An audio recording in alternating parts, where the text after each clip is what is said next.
Chapter 49. A Momentous Interview. Long before historic times, an abyss, 25 miles long and 20 wide, must at some period have been formed by a subsidence of subterranean caverns in the volcanic district forming the center of the island. The waters of the surrounding country have rushed down and filled this enormous cavity, and the abyss has become a lake, whose depth no one has yet been able to measure. Such is this strange Lake Taupo, elevated 1,150 feet above the level of the sea, and surrounded by lofty mountains. On the west of the prisoners towered precipitous rocks of imposing form, on the north rose several distant ridges, crowned with small forests. On the east spread a broad plain furrowed by a trail and covered with pumice stones that glittered beneath a network of bushes. And on the north, behind a stretch of woodland, volcanic peaks majestically encircled this vast extent of water, the fury of whose tempests equaled that of the ocean cyclones. But Paganel was scarcely disposed to enlarge his account of these wonders, nor were his friends in a mood to listen. They gazed in silence towards the northeast shore of the lake, whither the canoe was bringing them. The mission established at Pukawa, on the western shores, no longer existed. The missionary had been driven by the war far from the principal dwellings of the insurrectionists. The prisoners were helpless, abandoned to the mercy of the vengeful Maoris, and in that wild part of the island to which Christianity has never penetrated. Kaikumu, leaving the waters of the Waikato, passed through the little creek which served as an outlet to the river, doubled a sharp promontory, and landed on the eastern border of the lake. At the base of the first slopes of Mount Manga, a quarter of a mile distant, on a buttress of the mountain, appeared a pa, a Maori fortification, situated in an impregnable position. The prisoners were taken ashore, with their hands and feet free, and conducted thither by the warriors. After quite a long detour, Glenarvan and his companions reached the pa. This fortress was defended by an outer rampart of strong palisades, 15 feet high. A second line of stakes, and then a fence of osiers, pierced with loopholes, enclosed the inner space, the courtyard of the pa, in which stood several Maori tents, and 40 huts which were symmetrically arranged. On their arrival, the captives were terribly impressed at sight of the heads that ornamented the stakes of the second enclosure. Lady Helena and Mary Grant turned away their eyes with more of disgust than terror. These heads had most of them belonged to hostile chiefs, fallen in battle, whose bodies had served as food for the conquerors. The geographer knew them to be such by their hollow and eyeless sockets. In Kaikumu's pa only the heads of his enemies formed this frightful museum, and here, doubtless, more than one English skull had served to increase the size of the chief's collection. His hut, among those belonging to warriors of lower rank, stood at the rear of the pa, in front of a large open terrace. This structure was built of stakes, interlaced with branches, and lined inside with flax matting. Only one opening gave access to the dwelling. A thick curtain, made of a vegetable tissue, served as a door. The roof projected so as to form a watershed. Several faces, carved at the ends of the rafters, adorned the hut, and the curtain was covered with various imitations of foliage, symbolical figures, monsters, and graceful sculpturing. A curious piece of work, fashioned by the scissors of the native decorators. Inside of the habitation the floor was made of hard-trodden earth, and raised 6 inches above the ground. Several rush screens and some mattresses, covered with woven matting of long leaves and twigs, served as beds.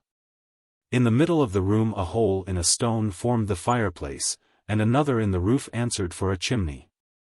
The smoke, when it became sufficiently thick, perforce escaped at this outlet, but it of course blackened the walls of the house. On one side of the hut were storehouses, containing the chief's provisions, his harvest of flax, potatoes, and edible ferns. And the ovens where the various articles of food were cooked by contact with heated stones. Farther off, in small pens, pigs and goats were confined, and dogs ran about seeking their scanty sustenance. They were rather poorly kept, for animals that formed the Maori daily food.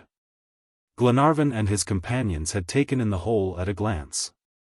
They awaited beside an empty hut the good pleasure of the chief, exposed to the insults of a crowd of old women, who surrounded them like harpies, and threatened them with their fists. Crying and howling. Several English words that passed their lips clearly indicated that they were demanding immediate vengeance. In the midst of these cries and threats, Lady Helena affected a calmness that she could not feel in her heart. This courageous woman, in order that her husband's coolness might not forsake him, heroically controlled her emotions. Poor Mary Grant felt herself growing weak, and Captain Mangles supported her, ready to die in her defense. The others endured this torrent of invectives in various ways, either indifferent like the Major, or increasingly annoyed like Paganel. Glenarvan, wishing to relieve Lady Helena from the assaults of these shrews, boldly approached Kaikumu, and, pointing to the hideous throng, said, "Drive them away." The Maori chief gazed steadily at his prisoner without replying. Then with a gesture he silenced the noisy horde. Glenarvan bowed in token of thanks, and slowly resumed his place among his friends. Kaikumu, fearing an insurrection of the fanatics of his tribe, now led his captives to a sacred place, situated at the other end of the pa, on the edge of a precipice. This hut rested against a rock that rose 100 feet above it and was a steep boundary to this side of the fortification. In this consecrated temple the priests, or arikis, instruct the New Zealanders. The building was spacious and tightly closed, and contained the holy and chosen food of the god. Here the prisoners, temporarily sheltered from the fury of the natives, stretched themselves on the flax mats. Lady Helena, her strength exhausted and her energy overcome, sank into her husband's arms. Glenarvan pressed her to his breast, and said, "Courage, my dear Helena, heaven will not forsake us." Robert was scarcely within the hut before he climbed on Wilson's shoulders, and succeeded in thrusting his head through an opening between the roof and the wall, where strings of pipes were hanging. From this point his view commanded the whole extent of the pa, as far as Kaikumu's hut. "They have gathered around the chief," said he, in a low voice. "They are waving their arms, and howling. Kaikumu is going to speak." The boy was silent for a few moments, then continued. "Kaikumu is speaking. The savages grow calm, they listen. This chief," said the Major, "has evidently a personal interest in protecting us. He wishes to exchange his prisoners for some chiefs of his tribe. But will his warriors consent?" "Yes, they are listening to him," continued Robert. "They are dispersing, some return to their huts, others leave the fortification." "Is it really so?" cried the Major. "Yes, Mr. MacNab," replied Robert. "Kaikumu remains alone with the warriors that were in the canoe." "Ha! One of them is coming towards us." "Get down, Robert," said Glenarvan. At this moment Lady Helena, who had risen, seized her husband's arm. "Edward," said she, in a firm voice, "neither Mary Grant nor I shall fall alive into the hands of those savages." And, so saying, she presented to her husband a loaded revolver. "A weapon," exclaimed Glenarvan, whose eyes suddenly brightened. "Yes. The Maoris do not search their female prisoners. But this weapon is for us, Edward, not for them." "Glenarvan," said MacNab quickly, "hide the revolver. It is not time yet." The weapon was immediately concealed in his clothes. The mat that closed the entrance of the hut was raised. A native appeared. He made a sign to the captives to follow him. Glenarvan and his companions passed through the pa, and stopped before Kaikumu. Around him were assembled the principal warriors of his tribe, among whom was seen the chief whose canoe had first joined Kaikumu on the river. He was a man of about 40, robust, and of fierce and cruel aspect. His name was Karatet, which means in the native language, the irascible. Kaikumu treated him with some respect, and from the delicacy of his tattooing it was evident that he occupied a high rank in his tribe. An observer, however, would have detected a rivalry between the two chiefs. The Major, indeed, perceived that Karatet's influence surpassed that of Kaikumu. They both ruled the powerful tribes of the Waikato with equal rank, and, during this interview, although Kaikumu smiled, his eyes betrayed a deep hostility. He now questioned Glenarvan. "You are English," said he. "Yes," replied Glenarvan, without hesitation, for this nationality would probably facilitate an exchange. "And your companions?" asked Kaikumu. "My companions are also English. We are shipwrecked travelers, and, if you care to know, we have taken no part in the war." "No matter," replied Karatet, brutally. "Every Englishman is our enemy. Your people have invaded our island. They have stolen away our fields, they have burned our villages. They have done wrong," said Glenarvan, in a grave tone. "I say so because I think so, and not because I am in your power. Listen," continued Kaikumu. "Tahunga, the high priest of Nuyatua, has fallen into the hands of your brothers. He is prisoner of the Pakikas, Europeans. Our God commands us to ransom his life. I would have torn out your heart, I would have hung your companions' heads and yours forever to the stakes of this palisade. But Nuyatua has spoken." So saying, Kaikumu, who had hitherto controlled himself, trembled with rage, and his countenance was flushed with a fierce exultation. Then, after a few moments, he resumed, more coolly. "Do you think the English will give us our Tahunga in exchange for you?" Glenarvan hesitated, and watched the Maori chief very attentively. "I do not know," said he, after a moment's silence. "Speak," continued Kaikumu. "Is your life worth that of our Tahunga?" "No," answered Glenarvan. "I am neither a chief nor a priest among my people." Paganel was astounded at this reply, and gazed at Glenarvan in profound wonder. Kaikumu seemed equally surprised. "Then you doubt it?" said he. "I do not know," repeated Glenarvan. "Will not your people accept you in exchange for our Tahunga?" "Not me alone," replied Glenarvan, "but perhaps all of us." "Among the Maoris," said Kaikumu, "it is 1 for 1.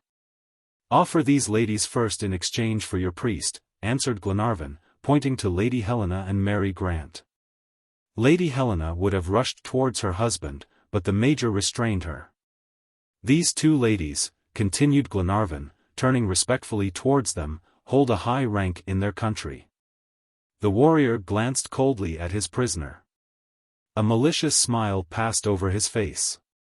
But he almost instantly repressed it, and replied, in a voice which he could scarcely control. "Do you hope, then, to deceive Kaikumu by false words, cursed European? Do you think that Kaikumu's eyes cannot read your heart?" Then, pointing to Lady Helena, he said, "That is your wife." "No, mine," cried Karatet. Then, pushing back the prisoners, the chief laid his hand on Lady Helena's shoulder, who grew pale at the touch. "Edward," cried the unfortunate woman, in terror. Glenarvan, without uttering a word, raised his arm. A report resounded. Karatet fell dead. At this sound a crowd of natives issued from the huts. The paw was filled in an instant. 100 arms were raised against the captives. Glenarvan's revolver was snatched from his hand. Kaikumu cast a strange look at Glenarvan, and then, guarding with one hand the person of him who had fired, he controlled with the other the throng that was rushing upon the Europeans. At last his voice rose above the tumult. "Taboo! Taboo!" cried he. At this word the crowd fell back before Glenarvan and his companions, thus temporarily preserved by a supernatural power. A few moments after they were led back to the temple that served as their prison, but Robert Grant and Paganel were no longer with them. Chapter 50. The Chief's Funeral. Kaikumu, according to a custom quite ordinary in New Zealand, joined the rank of priest to that of chief, and could, therefore, extend to persons or objects the superstitious protection of the taboo. The taboo, which is common to the tribes of Polynesia, has the power to prohibit at once all connection with the object or person tabooed. According to the Maori religion, whoever should lay his sacrilegious hand on what is declared taboo would be punished with death by the offended god. And in case the divinity should delay to avenge his own insult, the priests would not fail to excite his anger. As for the prisoners confined in the temple, the taboo had rescued them from the fury of the tribe. Some of the natives, the friends and partisans of Kaikumu, had stopped suddenly at the command of their chief, and had protected the captives. Glenarvan, however, was not blind to the fate that was reserved for him. Only his death could atone for the murder of a chief. Among savage races, death is always preceded by a protracted torture. He therefore expected to cruelly expiate the righteous indignation that had nerved his arm, but hoped that Kaikumu's rage would fall only on himself. What a night he and his companions passed! Who could depict their anguish, or measure their sufferings? Neither poor Robert nor brave Paganel had reappeared. But how could they doubt their fate? Were they not the first victims of the natives' vengeance? All hope had vanished even from the heart of the Major, who did not easily despair. John Mangles felt himself growing mad at sight of the sad dejection of Mary Grant, thus separated from her brother. Glenarvan thought of that terrible request of Lady Helena, who, rather than yield to torture or slavery, preferred to die by his hand. Could he summon this fearful courage? As for an escape, that was plainly impossible. 10 warriors, armed to the teeth, guarded the entrance of the temple. Morning came at last. There had been no communication between the natives and the prisoners. The hut contained a considerable quantity of food, which the unfortunates scarcely touched. Hunger gave place to grief. The day passed without bringing a change or a hope. Doubtless the hour for the dead chief's funeral and their torture would be the same. However, although Glenarvan concluded that Kaikumu must have abandoned all idea of exchange, the Major on this point retained a gleam of hope. "Who knows," said he, reminding Glenarvan of the effect produced upon the chief by the death of Karatet, "who knows but that Kaikumu in reality feels obliged to you?" But, in spite of these observations, Glenarvan would no longer hope. The next day also passed away without the preparations for torture being made. The reason of the delay was this. The Maoris believe that the soul, for 3 days after death, inhabits the body of the deceased, and therefore during this time the corpse remains unburied. This custom was rigorously observed, and for 2 days the pa was deserted. Captain Mangles frequently stood on Wilson's shoulders and surveyed the fortification.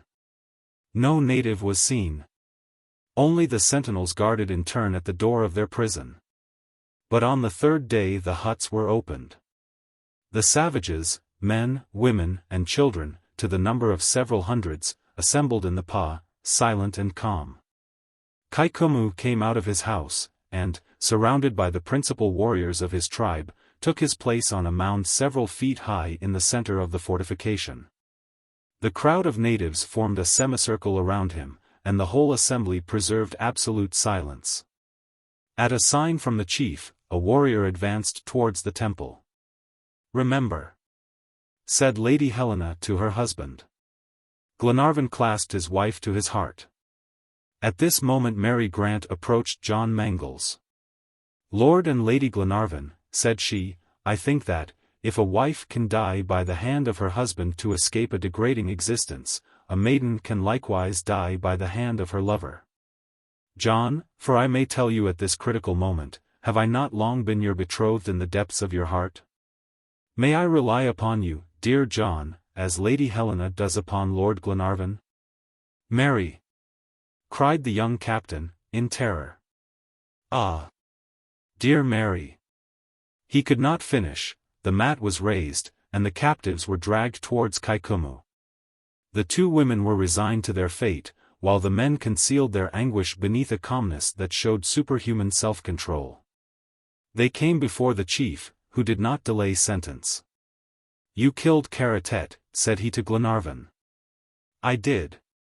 "You shall die tomorrow at sunrise."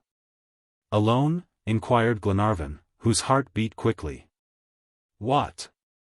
As if our Tohunga's life were not more precious than yours," cried Kaikumu, whose eyes expressed a fierce regret. At this moment a commotion took place among the natives. Glenarvan cast a rapid glance around him. The crowd opened, and a warrior, dripping with sweat and overcome with fatigue, appeared. As soon as Kaikumu perceived him, he said in English, evidently that he might be understood by the captives. "You come from the camp of the palefaces?" "Yes," replied the Maori. "You saw the prisoner, our Tahanga?" "I did." "Is he living?" "He is dead. The English have shot him." The fate of Glenarvan and his companions was settled. "You shall all die tomorrow at daybreak," cried Kaikumu. The unfortunates were therefore to suffer a common death. Lady Helena and Mary Grant raised towards heaven a look of thankfulness. The captives were not taken back to the temple. They were to attend that day the funeral of the dead chief, and the bloody ceremonies connected therewith. A party of natives conducted them to the foot of an enormous kuti, where these guardians remained without losing sight of their prisoners. The rest of the tribe, absorbed in their official mourning, seemed to have forgotten them. The customary 3 days had elapsed since the death of Karatet. The soul of the deceased had therefore forever abandoned its mortal abode. The sacred rites began. The body was carried to a small mound in the center of the fortification, clothed in splendid costume, and enveloped in a magnificent flaxen mat. The head was adorned with plumes, and wore a crown of green leaves. The face, arms, and breast had been rubbed with oil, and therefore showed no mortification. The parents and friends of the deceased came to the foot of the mound, and all at once, as if some director were beating time to a funeral dirge, a great concert of cries, groans, and sobs arose on the air. They mourned the dead in plaintive and modulated cadences. His relations struck their heads together. His kinswomen lacerated their faces with their nails, and showed themselves more lavish of blood than of tears. These unfortunate females conscientiously fulfilled their barbarous duty. But these demonstrations were not enough to appease the soul of the deceased, whose wrath would doubtless have smitten the survivors of his tribe. And his warriors, as they could not recall him to life, wished that he should have no cause to regret in the other world the happiness of this. Karatet's wife was not to forsake her husband in the tomb. Moreover, the unfortunate woman would not have been allowed to survive him. It was the custom, in accordance with duty, and examples of such sacrifices are not wanting in New Zealand history. The woman appeared. She was still young. Her hair floated in disorder over her shoulders. Vague words, lamentations, and broken phrases, in which she celebrated the virtues of the dead, interrupted her groans. And, in a final paroxysm of grief, she stretched herself at the foot of the mound, beating the ground with her head. At this moment Kaikumu approached her. Suddenly the unfortunate victim rose. But a violent blow with the mere, a formidable club, wielded by the hand of the chief, struck her lifeless to the earth. Frightful cries at once broke forth. 100 arms threatened the captives, who trembled at the horrible sight. But no one stirred, for the funeral ceremonies were not ended. Karatet's wife had joined her husband in the other world. Both bodies lay side by side. But for the eternal life his faithful spouse could not alone suffice the deceased. Who would serve them in presence of Nuiatua, if their slaves did not follow them? 6 unfortunates were brought before the corpse of their master and mistress.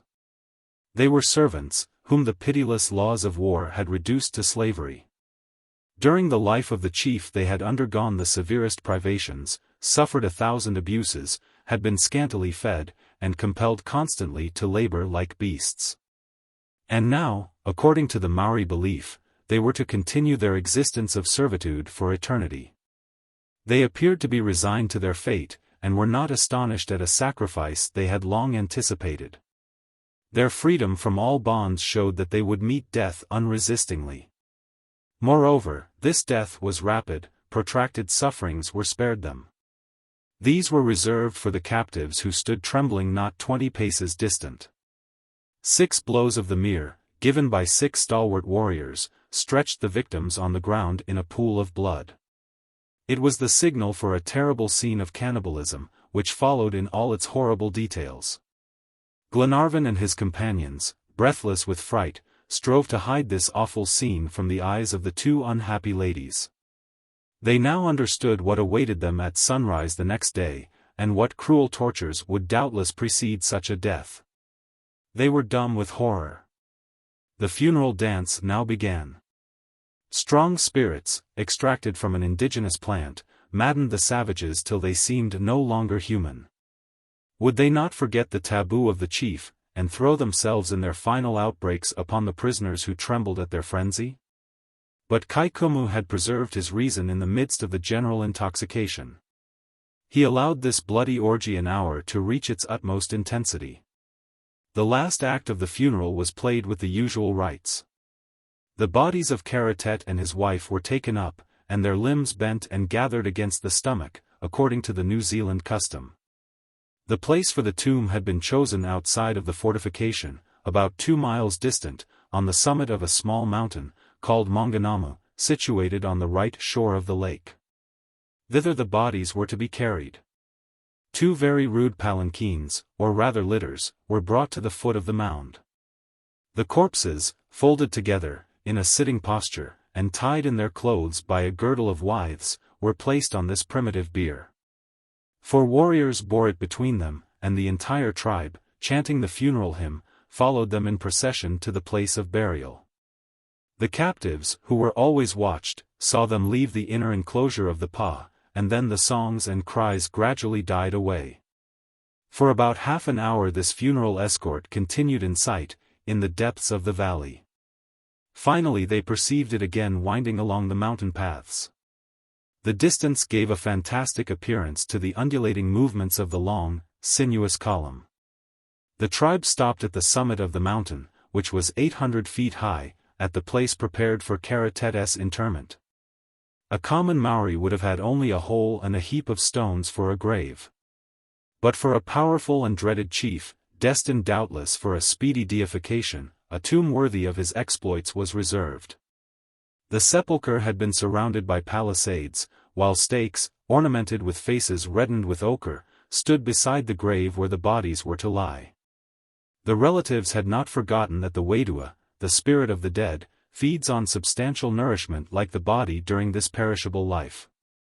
Food had therefore been deposited in the enclosure, together with the weapons and clothes of the deceased. Nothing was wanting for the comfort of the tomb. Husband and wife were laid side by side, and then covered with earth and grass after a series of renewed lamentations.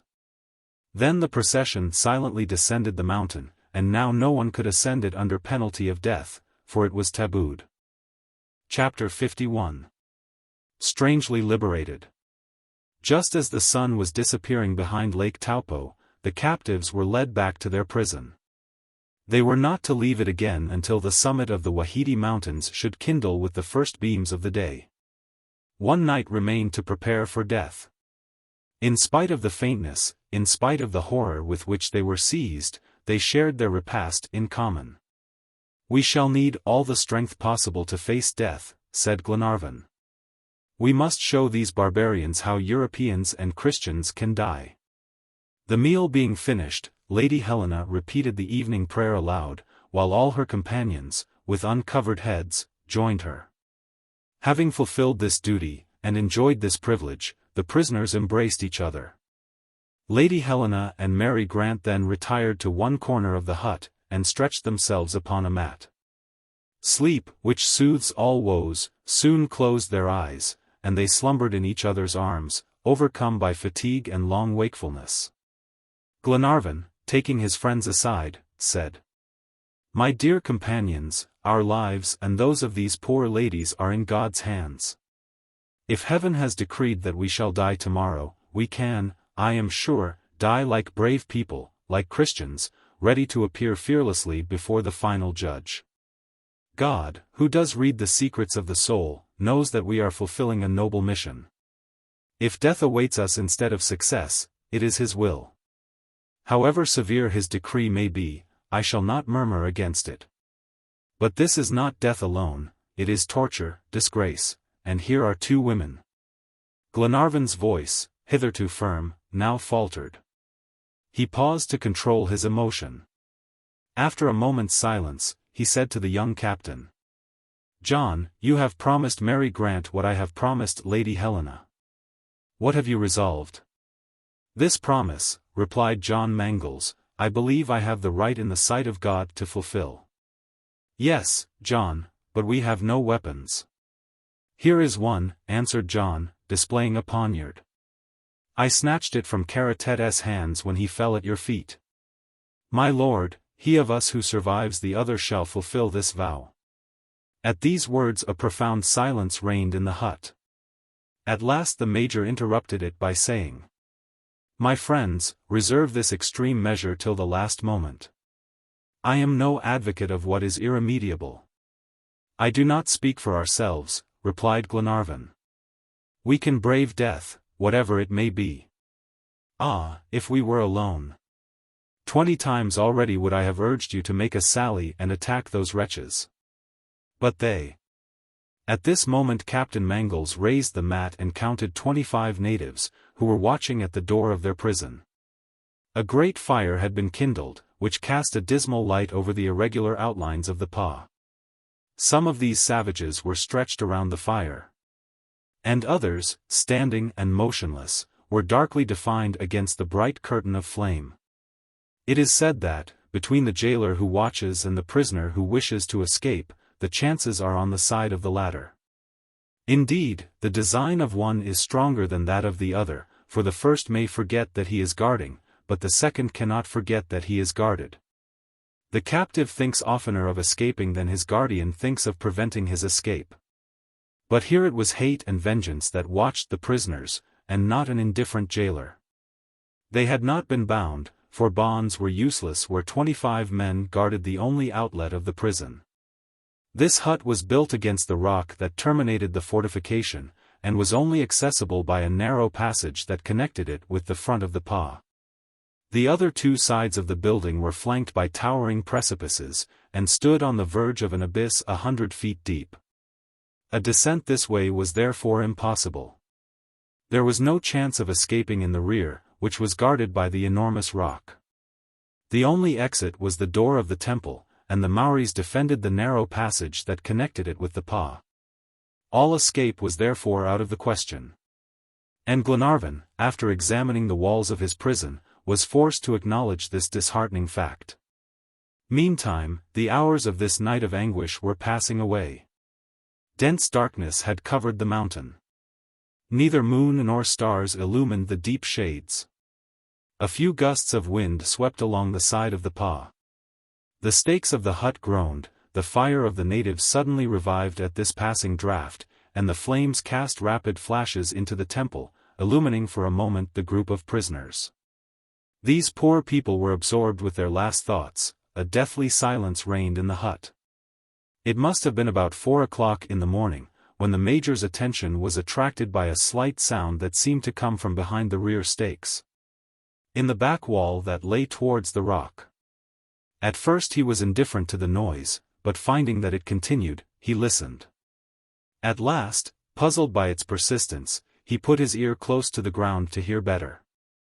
It seemed as if someone was scraping and digging outside. When he was certain of this fact, he passed quietly towards Glenarvan and the captain, and led them to the rear of the hut. "Listen," said he, in a low voice, motioning to them to bend down. The scrapings became more and more audible. They could hear the little stones grate under the pressure of a sharp instrument and fall down outside. "Some creature in its burrow," said Captain Mangles. Glenarvan, with bewildered gaze, stood astonished. "Who knows," said he, "but that it is a man." "Man or animal," replied the major, "I will know what is going on."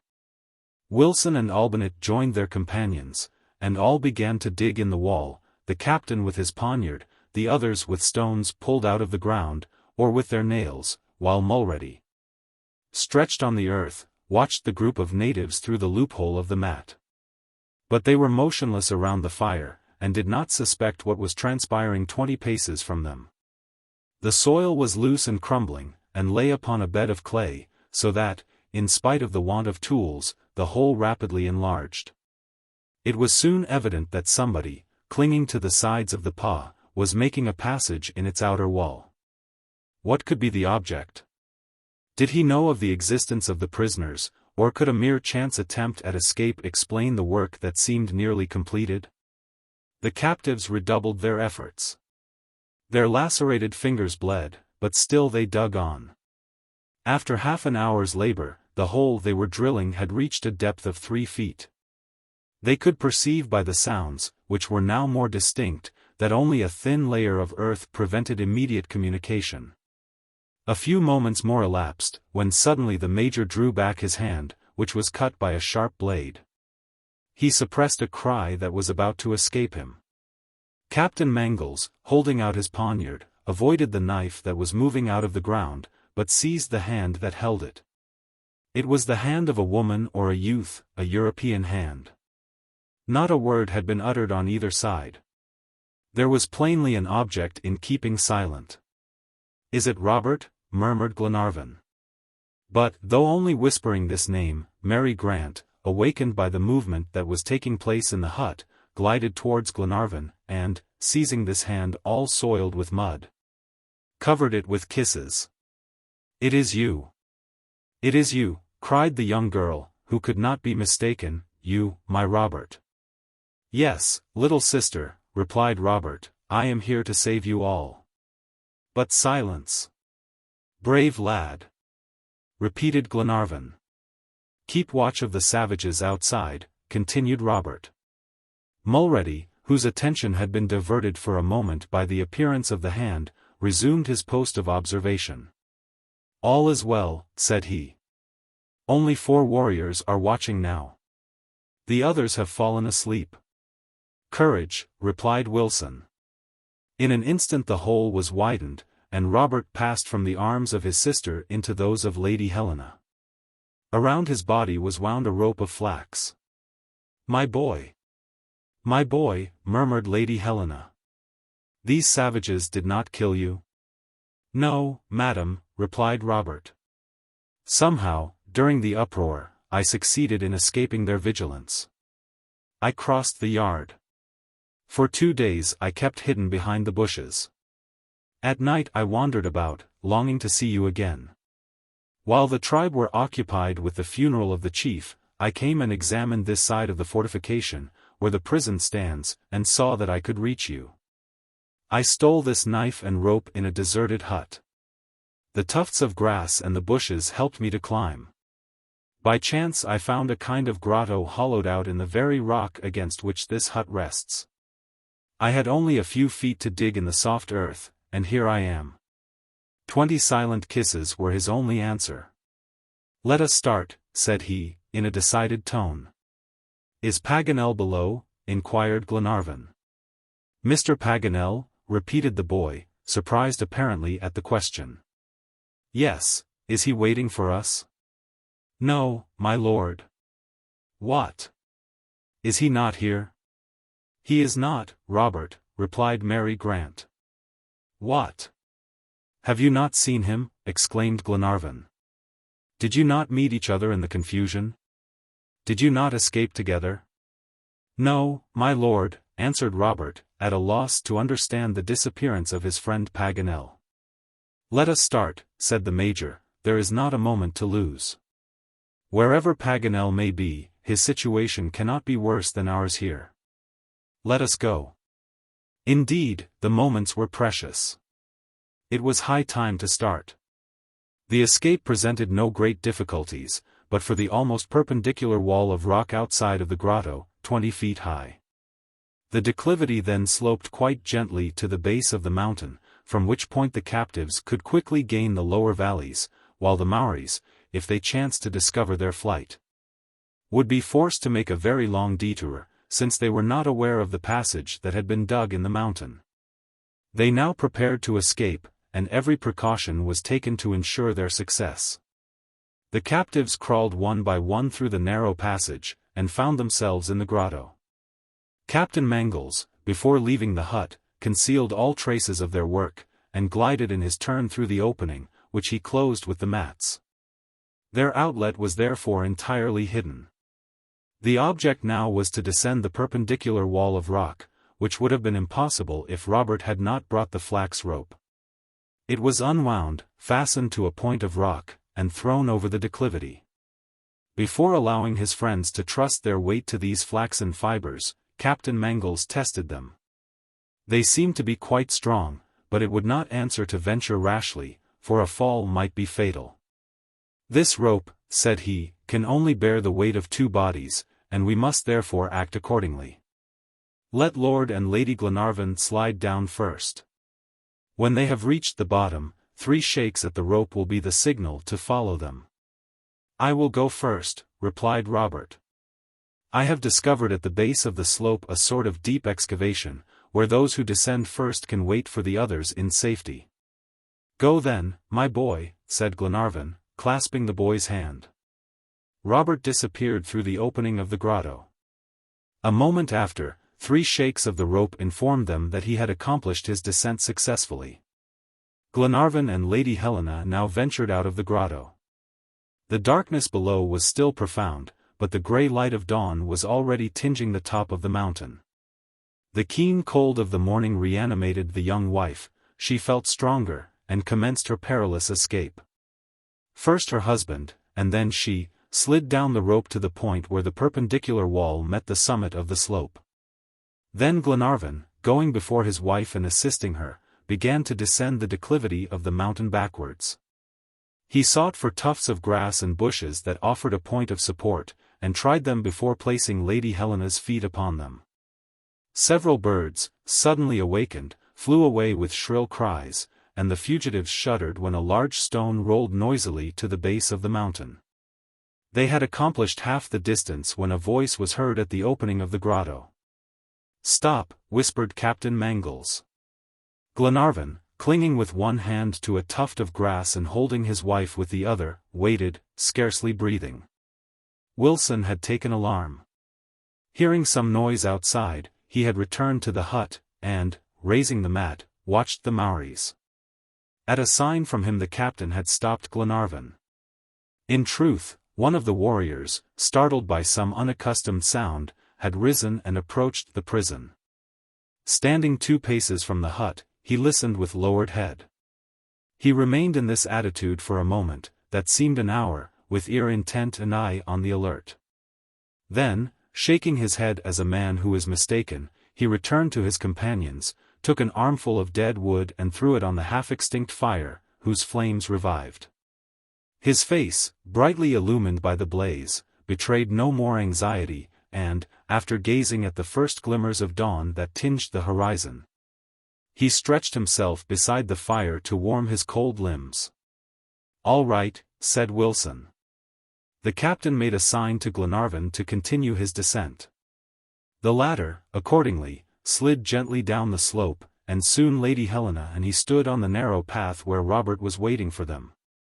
The rope was shaken 3 times, and next Captain Mangles, followed by Mary Grant, took the same perilous course.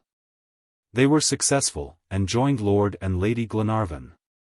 5 minutes later all the fugitives, after their fortunate escape from the hut, left this temporary retreat, and, avoiding the inhabited shores of the lake, made their way by narrow paths farther down the mountain. They advanced rapidly, seeking to avoid all points where they might be seen. They did not speak, but glided like shadows through the bushes. Where were they going? At random, it is true, but they were free. About 5 o'clock day began to break. Purple tints colored the lofty banks of clouds. The mountain peaks emerged from the mists of the morning. The orb of day would not be long in appearing, and instead of being the signal for torture, was to betray the flight of the condemned. Before this dreaded moment arrived it was important that the fugitives should be beyond the reach of the savages. But they could not advance quickly, for the paths were steep. Lady Helena scaled the declivities, supported and even carried by Glenarvan, while Mary Grant leaned upon the arm of her betrothed. Robert, happy and triumphant, whose heart was full of joy at his success, took the lead, followed by the 2 sailors. For half an hour the fugitives wandered at a venture. Paganel was not there to guide them, Paganel, the object of their fears, whose absence cast a dark shadow over their happiness. However, they proceeded towards the east as well as possible, in the face of a magnificent dawn. They had soon reached an elevation of 500 feet above Lake Taupo, and the morning air at this altitude was keen and cold. Hills and mountains rose one above another in indistinct outlines. But Glenarvan only wished to conceal himself and his companions. Afterwards they would see about issuing from this winding labyrinth. At last the sun appeared and flashed his first rays into the faces of the fugitives. Suddenly a terrible yelling, the concentrated union of 100 voices, broke forth upon the air. It rose from the paw, whose exact position Glenarvan did not now know. Moreover, a thick curtain of mist stretched at their feet, and prevented them from distinguishing the valleys below. But the fugitives could not doubt that their escape had been discovered. Could they elude the pursuit of the natives? Had they been perceived? Would their tracks betray them? At this moment the lower strata of vapor rose, enveloping them for an instant in a moist cloud, and they discerned, 300 feet below them, the frantic crowd of savages. They saw, but were also seen. Renewed yells resounded, mingled with barks. And the whole tribe, after vainly endeavoring to climb the rock, rushed out of the enclosure and hastened by the shortest paths in pursuit of the prisoners, who fled in terror from their vengeance. Chapter 52. The Sacred Mountain. The summit of the mountain was 100 feet higher. It was important for the fugitives to reach it, that they might conceal themselves from the sight of the Maoris, on the opposite slope. They hoped that some practicable ridge would then enable them to gain the neighboring peaks. The ascent was, therefore, hastened, as the threatening cries came nearer and nearer. The pursuers had reached the foot of the mountain. "Courage, courage, my friends," cried Glenarvan, urging his companions with word and gesture. In less than 5 minutes they reached the top of the mountain. Here they turned around to consider their situation, and take some route by which they might evade the Maoris. From this height the prospect commanded Lake Taupo, which extended towards the west in its picturesque frame of hills. To the north rose the peaks of Pirangia. To the south the flaming crater of Tongariro. But towards the east the view was limited by a barrier of peaks and ridges. Glenarvan cast an anxious glance around him. The mist had dissolved under the rays of the sun, and his eye could clearly distinguish the least depressions of the earth. No movement of the Maoris could escape his sight. The natives were not 500 feet distant, when they reached the plateau upon which the solitary peak rested. Glenarvan could not, for ever so short a time, delay longer. At all hazards they must fly, at the risk of being hemmed in on all sides. "Let us go down," cried he, "before our only way of escape is blocked up."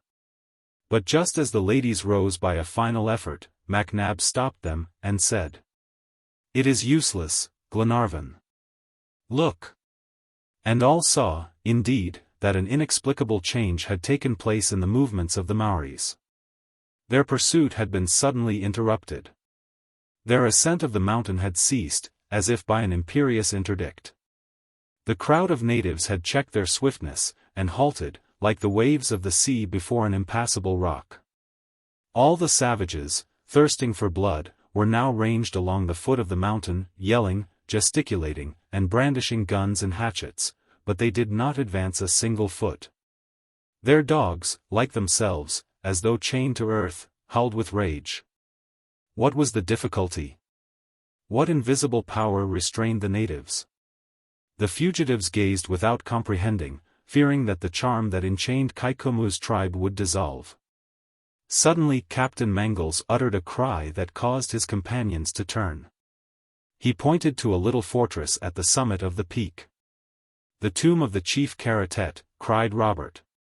"Are you in earnest?" asked Glenarvan.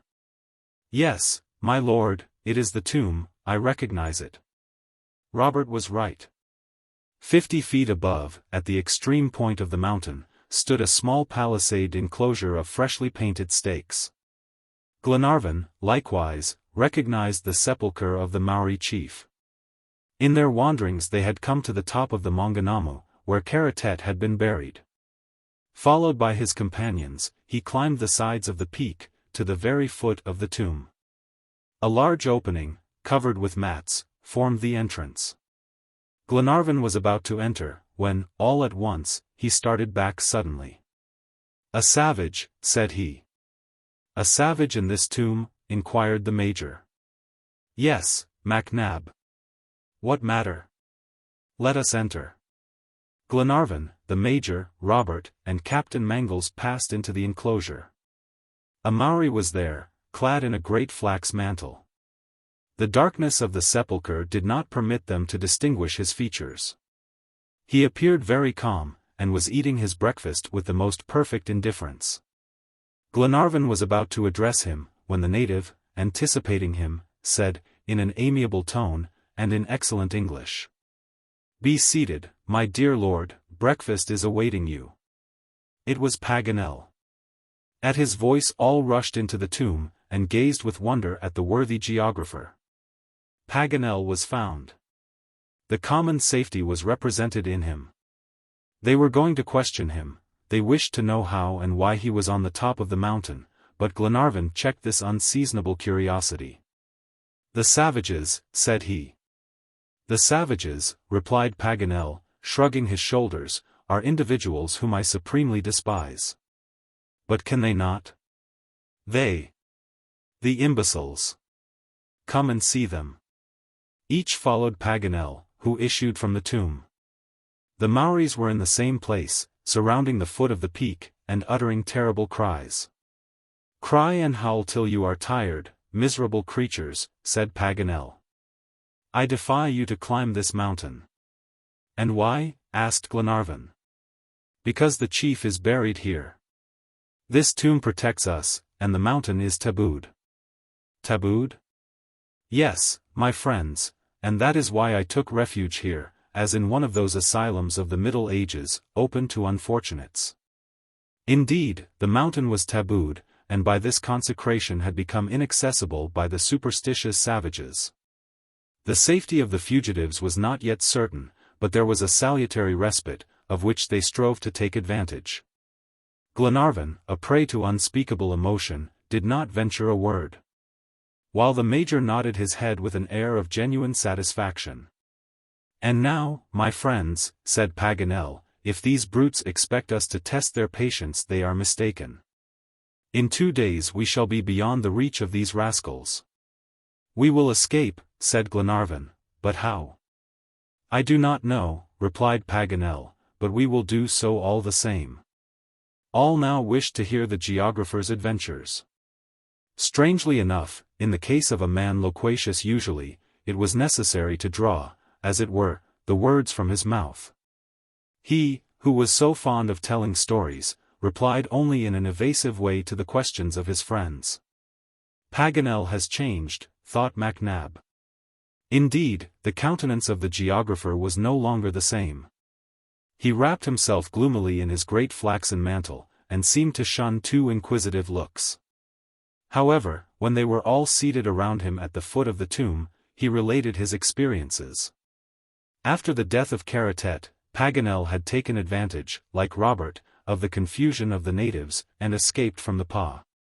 But less fortunate than young Grant, he had fallen upon an encampment of Maoris, who were commanded by a chief of fine form and intelligent appearance, who was evidently superior to all the warriors of his tribe. This chief spoke English accurately, and bade him welcome by rubbing his nose against that of the geographer. Paganel wondered whether he should consider himself a prisoner. But seeing that he could not take a step without being graciously accompanied by the chief, he soon knew how matters stood on this point. The chief, whose name was Hihi, Sunbeam, was not a bad man. The spectacles and telescope gave him a high opinion of Paganel, whom he attached carefully to his person, not only by his benefits, but by strong flaxen ropes, especially at night. This novel situation lasted 3 long days. Was he well or badly treated? Both, as he stated without further explanation. In short, he was a prisoner, and, except for the prospect of immediate torture, his condition did not seem more enviable than that of his unfortunate friends. Fortunately, last night he succeeded in biting asunder his ropes and escaping. He had witnessed at a distance the burial of the chief, knew that he had been interred on the summit of Maunganamu mountain, and that it was tabooed in consequence. He therefore resolved to take refuge there, not wishing to leave the place where his companions were held captives.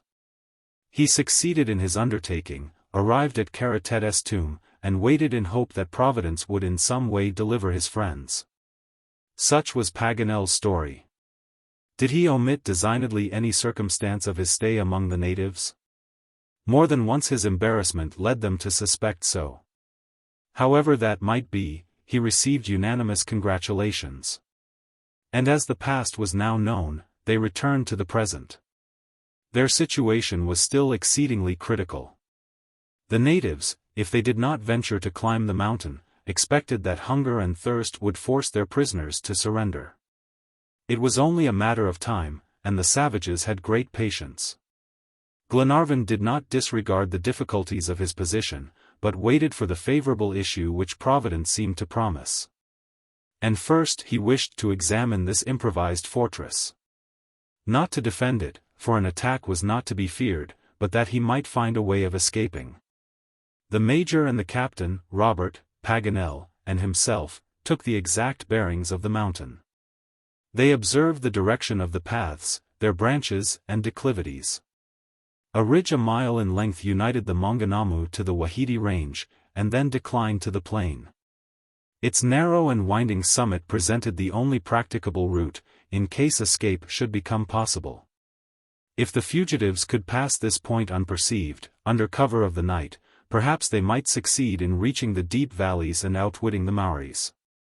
But this course offered more than one danger, as they would have to pass below within gunshot. The bullets of the natives on the lower ramparts of the Pa might intercept them, and form a barrier that no one could safely cross. Glenarvan and his friends, as soon as they ventured on the dangerous part of the ridge, were saluted with a volley of shots. But only a few wads, borne by the wind, reached them. They were made of printed paper. Paganel picked them up out of curiosity, but it was difficult to decipher them. "Why?" said he, "do you know, my friends, what these creatures use for wads in their guns?" "No," replied Glenarvan. "Leaves of the Bible. If this is the use they make of the sacred writings, I pity the missionaries. They will have difficulty in founding Maori libraries." "And what passage of the scriptures have these natives fired at us?" asked Glenarvan. "A mighty promise of God," replied Captain Mangles, who had also read the paper. "It bids us hope in him," added the young captain, with the unshaken conviction of his Scottish faith. "Read, John," said Glenarvan. He read this line, which had so strangely reached them. "Because he hath set his love upon me, therefore will I deliver him." Psalm 91 verse 1. "My friends," said Glenarvan, "we must make known the words of hope to our brave and dear ladies. Here is something to reanimate their hearts." Glenarvan and his companions ascended the steep paths of the peak, and proceeded towards the tomb, which they wished to examine. On the way they were astonished to feel, at short intervals, a certain trembling of the ground. It was not an irregular agitation, but that continued vibration which the sides of a boiler undergo when it is fully charged. Steam, in large quantities, generated by the action of subterranean fires, seemed to be working beneath the crust of the mountain. This peculiarity could not astonish people who had passed between the warm springs of the Waikato. They knew that this region of Ikainamaui is volcanic. It is like a sieve, from the holes of which ever issue the vapors of subterranean laboratories. Paganel, who had already observed this, called the attention of his friends to the circumstance. The Maunganamu is only one of those numerous cones that cover the central portion of the island. The least mechanical action could provoke the formation of a crater in the clayey soil. "And yet," said Glenarvan, "we seem to be in no more danger here than beside the boiler of the Duncan. This crust is firm." "Certainly," replied the Major. "But a boiler, however strong it may be, will always burst at last after too long use. "MacNab," said Paganel, "I do not desire to remain on this peak. Let heaven show me a way of escape, and I will leave it instantly." Lady Helena, who perceived Lord Glenarvan, now approached. "My dear Edward," said she, "you have considered our position. Are we to hope or fear?" "Hope, my dear Helena," replied Glenarvan. "The natives will never come to the top of the mountain, and we shall have abundant time to form a plan of escape. Moreover, madam," said Captain Mangles, "God himself encourages us to hope." So saying, he gave her the text of the Bible which had been sent to them. She and Mary Grant, whose confiding soul was always open to the ministrations of heaven, saw, in the words of the Holy Book, an infallible pledge of safety. "Now to the tomb," cried Paganel, gaily. "This is our fortress, our castle, our dining room, and our workshop. No one is to disarrange it. Ladies, permit me to do the honors of this charming dwelling." All followed the good-natured Paganel. When the savages saw the fugitives desecrate anew this tabooed sepulchre, they fired numerous volleys, and uttered yells no less terrible. But fortunately their bullets could not reach as far as their cries, for they only came halfway, while their vociferations were lost in empty air. Lady Helena, Mary Grant, and their companions, quite reassured at seeing that the superstition of the Maoris was still stronger than their rage, entered the tomb. It was a palisade of red-painted stakes. Symbolical faces, a real tattooing on wood, described the nobleness and exploits of the deceased. Strings of pipes, shells, and carved stones extended from one stake to another. Inside, the earth was hidden beneath a carpet of green leaves. In the center a slight protuberance marked the freshly made grave. Here reposed the weapons of the chief, his guns loaded and primed, his lance, his splendid hatchet of green jade, with a supply of powder and balls sufficient for the hunts of the other world. "Here is a whole arsenal," said Paganel, "of which we will make a better use than the deceased. It is a good idea of these savages to carry their weapons to heaven with them." "But these are English guns," said the Major. "Doubtless," replied Glenarvan. "It is a very foolish custom to make presents of firearms to the savages, who then use them against the invaders, and with reason. At all events, these guns will be useful to us." "But still more useful," said Paganel, "will be the provisions and water intended for Karatet." The parents and friends of the dead had, indeed, faithfully fulfilled their duties. The amount of food testified their esteem for the virtues of the chief. There were provisions enough to last 10 persons 15 days, or rather the deceased for eternity. They consisted of ferns, sweet yams, and potatoes, which were introduced some time before by the Europeans. Tall vases of fresh water stood near, and a dozen baskets, artistically woven, contained numerous tablets of green gum. The fugitives were, therefore, fortified for several days against hunger and thirst, and they needed no urging to take their first meal at the chief's expense. Glenarvan directed Mr. Albinet's attention to the food necessary for his companions, but he, with his usual exactness, even in critical situations, thought the bill of fare rather scanty. Moreover, he did not know how to prepare the roots, and there was no fire. But Paganel solved the difficulty, and advised him to simply bury his ferns and potatoes in the ground itself, for the heat of the upper strata was very great. Albinet, however, narrowly escaped a serious scalding, for, just as he had dug a hole to put his roots in, a stream of watery vapor burst forth, and rose to the height of several feet. The steward started back in terror. "Close the hole!" cried the Major, who, with the aid of the 2 sailors, covered the orifice with fragments of pumice stone, while Paganel murmured these words. "Well! Well! Ha! Ha! Very natural." "You are not scalded?" inquired MacNab of Albinet. "No, Mr. MacNab," replied the steward, "but I scarcely expected."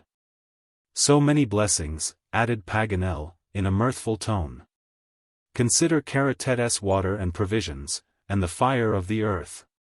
This mountain is a paradise. I propose that we found a colony here, cultivate the soil, and settle for the rest of our days. We will be Robinson Crusoes of Maunganamu. Indeed, I look in vain for any deficiency on this comfortable peak. Nothing is wanting if the earth is firm, replied Captain Mangles. Well, it was not created yesterday, said Paganel. It has long resisted the action of internal fires, and will easily hold out till our departure. Breakfast is ready, announced Mr. Olbinett, as gravely as if he had been performing his duties at Malcolm Castle. The fugitives at once sat down near the palisade, and enjoyed the repast that Providence had so opportunely furnished to them in this critical situation. No one appeared particular about the choice of food, but there was a diversity of opinion concerning the edible ferns. Some found them sweet and pleasant, and others mucilaginous, insipid, and acrid. The sweet potatoes, cooked in the hot earth, were excellent. Their hunger being satiated, Glenarvan proposed that they should, without delay, arrange a plan of escape. "So soon?" said Paganel, in a truly piteous tone. "What? Are you thinking already of leaving this delightful place?" "I think, first of all," replied Glenarvan, "that we ought to attempt an escape before we are forced to it by hunger. We have strength enough yet, and must take advantage of it. Tonight let us try to gain the eastern valleys, and cross the circle of natives under cover of the darkness." "Exactly," answered Paganel, "if the Maoris will let us pass." "And if they prevent us?" asked Captain Mangles. "Then we will employ the great expedients," said Paganel. "You have great expedients, then?" inquired the Major. "More than I know what to do with," rejoined Paganel, without further explanation. They could now do nothing but wait for night to attempt crossing the line of savages, who had not left their position. Their ranks even seemed increased by stragglers from the tribe. Here and there freshly kindled fires formed a flaming girdle around the base of the peak. When darkness had invaded the surrounding valleys, the Maunganamu seemed to rise from a vast conflagration, while its summit was lost in a dense shade. 600 feet below were heard the tumult and cries of the enemy's camp. At 9 o'clock it was very dark, and Glenarvan and Captain Mangles resolved to make an exploration before taking their companions on this perilous journey. They noiselessly descended the declivity some distance, and reached the narrow ridge that crossed the line of natives 50 feet above the encampment. All went well so far. The Maoris, stretched beside their fires, did not seem to perceive the two fugitives, who advanced a few paces farther. But suddenly, to the left and right of the ridge, a double volley resounded.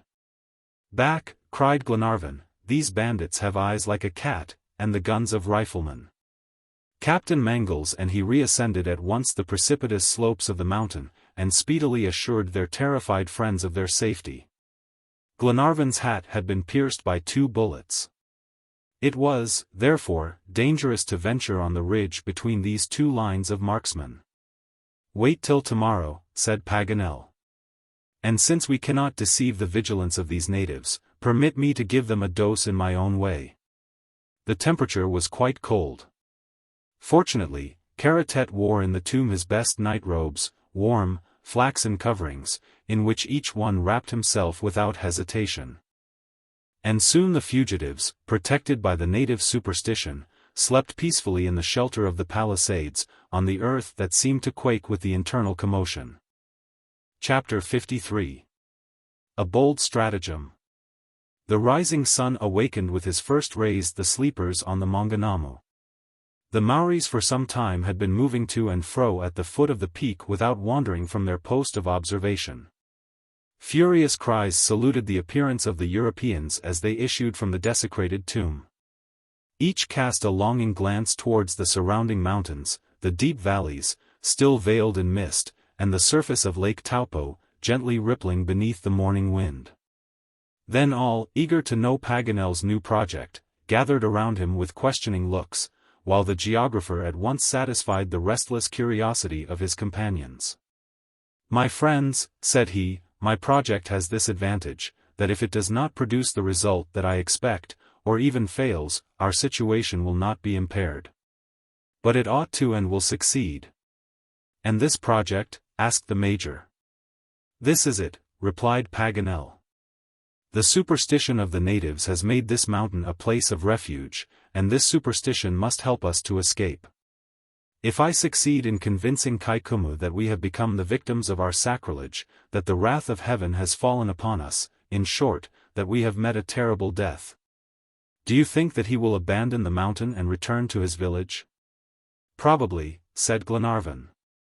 "And with what horrible death do you threaten us?" inquired Lady Helena. "The death of the sacrilegious, my friends," continued Paganel. "The avenging flames are under our feet. Let us open a way for them." "What? You would make a volcano?" cried Captain Mangles. "Yes, a factitious, an improvised one, whose fury we will control. There is quite a supply of vapors and subterranean fires that only ask for an outlet. Let us arrange an artificial eruption for our own advantage." "The idea is good," said the Major, "and well conceived, Paganel." "You understand," resumed the geographer, "that we are to feign being consumed by the flames of Pluto, and shall disappear spiritually in the tomb of Karatet, where we shall remain 3, 4, or 5 days, if necessary, till the savages are convinced of our death, and abandon the siege." "But if they think of making sure of our destruction," said Miss Grant, "and climb the mountain?" "No, my dear Mary," replied Paganel, "they will not do that. The mountain is tabooed, and if it shall itself devour its profaners, the taboo will be still more rigorous." "This plan is really well conceived," remarked Glenarvan. "There is only one chance against it, and that is, that the savages may persist in remaining at the foot of the mountain till the provisions fail us. But this is scarcely probable, especially if we play our part skillfully." "And when shall we make this last venture?" asked Lady Helena. "This very evening," answered Paganel, "at the hour of the greatest darkness." "Agreed," said MacNab. "Paganel, you are a man of genius. And although from habit I am scarcely ever enthusiastic, I will answer for your success." "Ha! These rascals! We shall perform a little miracle for them that will delay their conversion a good century. May the missionaries pardon us." Paganel's plan was therefore adopted, and really, with the superstitious notions of the Maoris, it might and ought to succeed. It only remained to execute it. The idea was good, but in practice difficult. Might not this volcano consume the audacious ones who should dig the crater? Could they control and direct this eruption when the vapors, flames, and lava should be let loose? Would it not engulf the entire peak in a flood of fire? They were tampering with those phenomena whose absolute control is reserved for forces higher than theirs. Paganel had foreseen these difficulties, but he expected to act prudently, and not to venture to extremes. An illusion was enough to deceive the Maoris, without the awful reality of a large eruption. How long that day seemed! Each one counted the interminable hours. Everything was prepared for flight. The provisions of the tomb had been divided, and made into convenient bundles. Several mats, and the firearms, which had been found in the tomb of the chief, formed light baggage. Of course these preparations were made within the palisade enclosure and unknown to the savages. At 6 o'clock the steward served a farewell feast. Where and when they should eat in the valleys no one could foretell. Twilight came on. The sun disappeared behind a bank of dense clouds of threatening aspect. A few flashes illumined the horizon, and a distant peal of thunder rumbled along the vault of the sky. Paganel welcomed the storm that came to the aid of his design. At 8 o'clock the summit of the mountain was hidden by a foreboding darkness, while the sky looked terribly black. As if for a background to the flaming outbreak that Paganel was about to inaugurate. The Maoris could no longer see their prisoners. The time for action had come. Rapidity was necessary, and Glenarvan, Paganel, MacNab, Robert, the steward, and the 2 sailors at once set to work vigorously. The place for the crater was chosen 30 paces from Karatet's tomb. It was important that this structure should be spared by the eruption, for otherwise the taboo would become ineffective. Paganel had observed an enormous block of stone, around which the vapors seemed to pour forth with considerable force. This rocky mass covered a small natural crater in the peak, and only by its weight prevented the escape of the subterranean flames. If they could succeed in overturning it, the smoke and lava would immediately issue through the unobstructed opening. The fugitives made themselves levers out of the stakes of the tomb, and with these they vigorously attacked the ponderous mass. Under their united efforts the rock was not long in moving. They dug a sort of groove for it down the side of the mountain, that it might slide on an inclined plane. As their action increased, the trembling of the earth became more violent. Hollow rumblings and hissing sounded under the thin crust. But the bold experimenters, like real Vulcans, governing the underground fires, worked on in silence. Several cracks and a few gusts of hot smoke warned them that their position was becoming dangerous. But a final effort detached the block, which glided down the slope of the mountain and disappeared. The thin covering at once yielded. An incandescent column poured forth towards the sky with loud explosions, while streams of boiling water and lava rolled towards the encampment of the natives and the valleys below. The whole peak trembled, and you might almost have thought that it was disappearing in a general conflagration.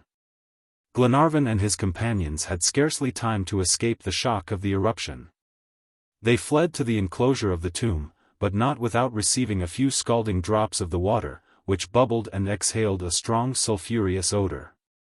Then mud, lava, and volcanic fragments mingled in the scene of devastation. Torrents of flame furrowed the sides of the Maunganamu. The adjoining mountains glowed in the light of the eruption, and the deep valleys were illumined with a vivid brightness. The savages were soon aroused, both by the noise and the heat of the lava that flowed in a scalding tide through the midst of their encampment. Those whom the fiery flood had not reached fled, and ascended the surrounding hills, turning and gazing back at this terrific phenomenon, with which their God, in his wrath, had overwhelmed the desecrators of the sacred mountain. While at certain moments they were heard howling their consecratory cry, "Taboo! Taboo! Taboo!" Meantime an enormous quantity of vapor, melted stones, and lava had escaped from the crater. It was no longer a simple geyser. All this volcanic effervescence had hitherto been confined beneath the crust of the peak, since the outlets of Tongariro sufficed for its expansion. But as a new opening had been made, it had rushed forth with extreme violence. All night long, during the storm that raged above and below, the peak was shaken with a commotion that could not but alarm Glenarvan. The prisoners, concealed behind the palisade of the tomb, watched the fearful progress of the outbreak. Morning came. The fury of the volcano had not moderated. Thick, yellowish vapors mingled with the flames, and torrents of lava poured in every direction. Glenarvan, with eye alert and beating heart, glanced between the interstices of the enclosure, and surveyed the camp of the Maoris. The natives had fled to the neighboring plateaus, beyond the reach of the volcano. Several corpses, lying at the foot of the peak, had been charred by the fire. Farther on, towards the Pa, the lava had consumed a number of huts, that were still smoking. The savages, in scattered groups, were gazing at the vapory summit of Maunganamu with religious awe. Kaikumu came into the midst of his warriors, and Glenarvan recognized him.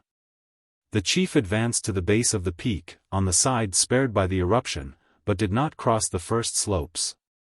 Here, with outstretched arms, like a sorcerer exorcising, he made a few grimaces, the meaning of which did not escape the prisoners. As Paganel had foreseen, Kaikumu was invoking upon the mountain a more rigorous taboo. Soon after, the natives descended, in single file, the winding paths that led towards the Pa. "They are going," cried Glenarvan. "They are abandoning their post.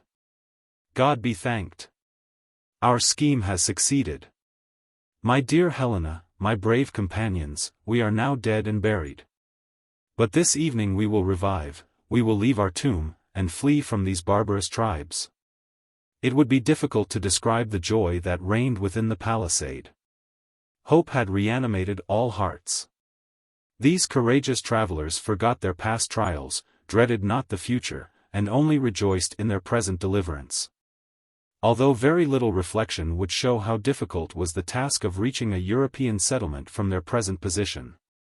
But if Kaikuma was outwitted, they believed themselves safe from all the savages of New Zealand. A whole day must pass before the decisive attempt could be made, and they employed their time in arranging a plan of escape. Paganel had preserved his map of New Zealand, and could therefore search out the safest routes. After some discussion, the fugitives resolved to proceed eastward towards the Bay of Plenty. This course would lead them through districts that were very rarely visited. The travelers, who were already accustomed to overcoming natural difficulties, only feared meeting the Maoris. They therefore determined to avoid them at all hazards, and gain the eastern coast, where the missionaries have founded several establishments. Moreover, this portion of the island had hitherto escaped the ravages of the war and the depredations of the natives. As for the distance that separated Lake Taupo from the Bay of Plenty, it could not be more than 100 miles. 10 days would suffice for the journey. The missions once reached, they could rest there, and wait for some favorable opportunity of gaining Auckland, their destination. These points being settled, they continued to watch the savages till evening. Not one of them remained at the foot of the mountain, and when darkness invaded the valleys of the lake, no fire betokened the presence of the Maoris at the base of the peak. The coast was clear. At 9 o'clock it was dark night, and Glenarvan gave the signal for departure. His companions and he, armed and equipped at Karatet's expense, began to cautiously descend the slopes of the Maunganamu. Captain Mangles and Wilson led the way, with eyes and ears on the alert. They stopped at the least sound, they examined the faintest light, each slid down the declivity, the better to elude detection. 200 feet below the summit, Captain Mangles and his sailor reached the dangerous ridge that had been so obstinately guarded by the natives. If, unfortunately, the Maoris, more crafty than the fugitives, had feigned a retreat to entice them within reach, if they had not been deceived by the eruption, their presence would be discovered at this point. Glenarvan, in spite of his confidence and Paganel's pleasantries, could not help trembling. The safety of his friends was at stake during the few moments necessary to cross the ridge. He felt Lady Helena's heart beat as she clung to his arm. But neither he nor Captain Mangles thought of retreating. The young captain, followed by the others, and favored by the dense obscurity, crawled along the narrow path, only stopping when some detached stone rolled to the base of the mountain. If the savages were still in ambush, these unusual sounds would provoke from each side a formidable volley. However, in gliding like serpents along this inclined crest, the fugitives could not advance rapidly. When Captain Mangles had gained the lowest part, scarcely 25 feet separated him from the plain where the natives had encamped the night before. Here the ridge ascended quite steeply towards a coppice about a quarter of a mile distant. The travelers crossed this place without accident, and began the ascent in silence. The thicket was invisible, but they knew where it was, and, provided no ambuscade was laid there, Glenarvan hoped to find a secure refuge. However, he remembered that they were now no longer protected by the taboo. The ascending ridge did not belong to the sacred mountain, but to a chain that ran along the eastern shores of Lake Taupo. Therefore not only the shots of the savages, but also a hand-to-hand conflict, were to be feared. For a short time the little party slowly mounted towards the upper elevations. The captain could not yet discern the dark coppice, but it could not be more than 200 feet distant. Suddenly he stopped, and almost recoiled. He thought he heard some sound in the darkness.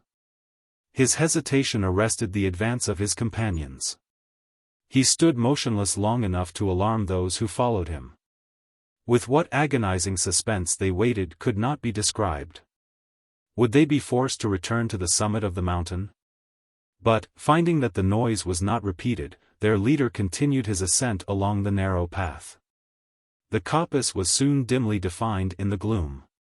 In a few moments it was reached, and the fugitives were crouching beneath the thick foliage of the trees. Chapter 54. From peril to safety. Darkness favored the escape, and making the greatest possible progress, they left the fatal regions of Lake Taupo.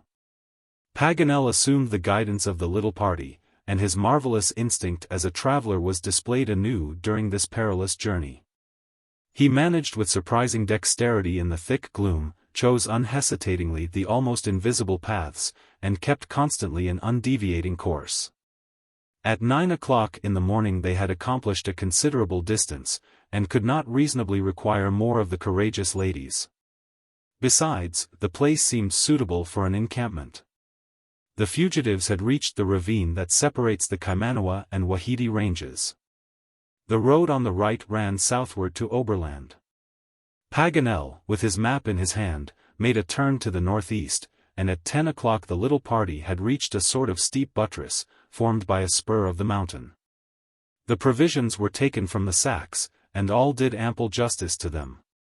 Mary Grant and the Major, who had not hitherto been very well satisfied with the edible ferns, made this time a hearty meal of them. They rested here till 2 o'clock in the afternoon, then the journey towards the east was resumed, and at evening the travelers encamped 8 miles from the mountains. They needed no urging to sleep in the open air. The next day very serious difficulties were encountered. They were forced to pass through a curious region of volcanic lakes and geysers that extends eastward from the LVIII ranges. It was pleasing to the eye, but fatiguing to the limbs. Every quarter of a mile there were obstacles, turns, and windings, far too many for rapid progress, but what strange appearances and what infinite variety does nature give to her grand scenes. Over this expanse of 20 square miles the overflow of subterranean forces was displayed in every form. Salt springs, of a singular transparency, teeming with myriads of insects, issued from the porous ground. They exhaled a penetrating odor, and deposited on the earth a white coating like dazzling snow. Their waters, though clear, were at the boiling point, while other neighboring springs poured forth ice-cold streams. On every side waterspouts, with spiral rings of vapor, spurt from the ground like the jets of a fountain, some continuous, others intermittent, as if controlled by some capricious sprite. They rose like an amphitheater, in natural terraces one above another, their vapors gradually mingling in wreaths of white smoke. And flowing down the semi-transparent steps of these gigantic staircases, they fed the lakes with their boiling cascades. It will be needless to dilate upon the incidents of the journey, which were neither numerous nor important. Their way led through forests and over plains. The captain took his bearings by the sun and stars. The sky, which was quite clear, was sparing of heat and rain.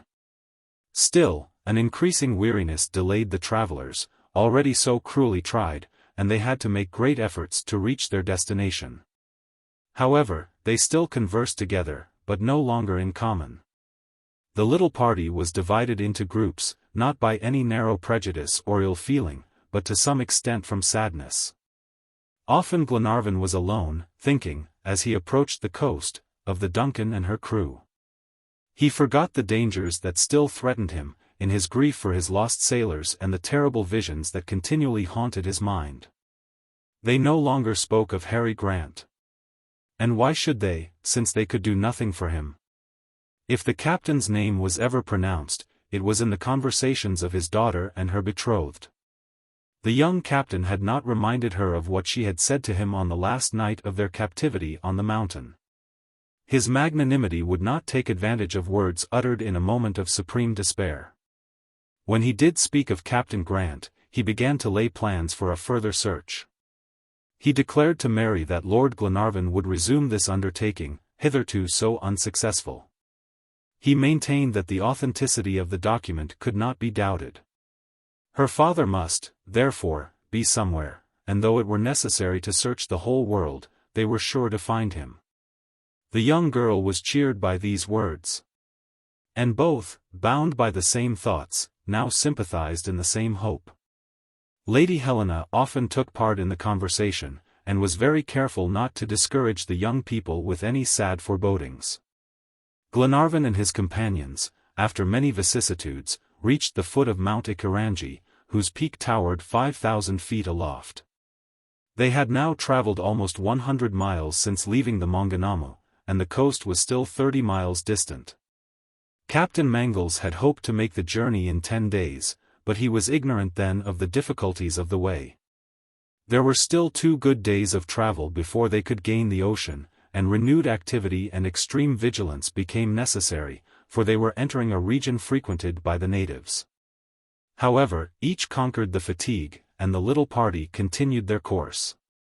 Between Mount Ikarangi, some distance on their right, and Mount Hardy, whose summit rose to the left, was a large plain, thickly overspread with twining plants and underbrush. Progress here was tedious and difficult in the extreme, for the pliant tendrils wound a score of folds about their bodies like serpents. Hunting was impossible. The provisions were nearly exhausted, and could not be renewed, and water failed, so that they could not allay their thirst, rendered doubly acute by their fatigue. The sufferings of Glenarvan and his friends were terrible, and for the first time their moral energy now almost forsook them. At last, dragging themselves along, wearied to the utmost degree in body, almost despairing in mind, they reached LIII Point, on the shores of the Pacific.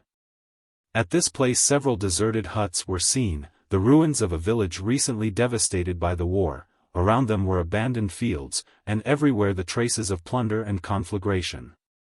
But here fate had reserved a new and fearful test for the unfortunate travelers.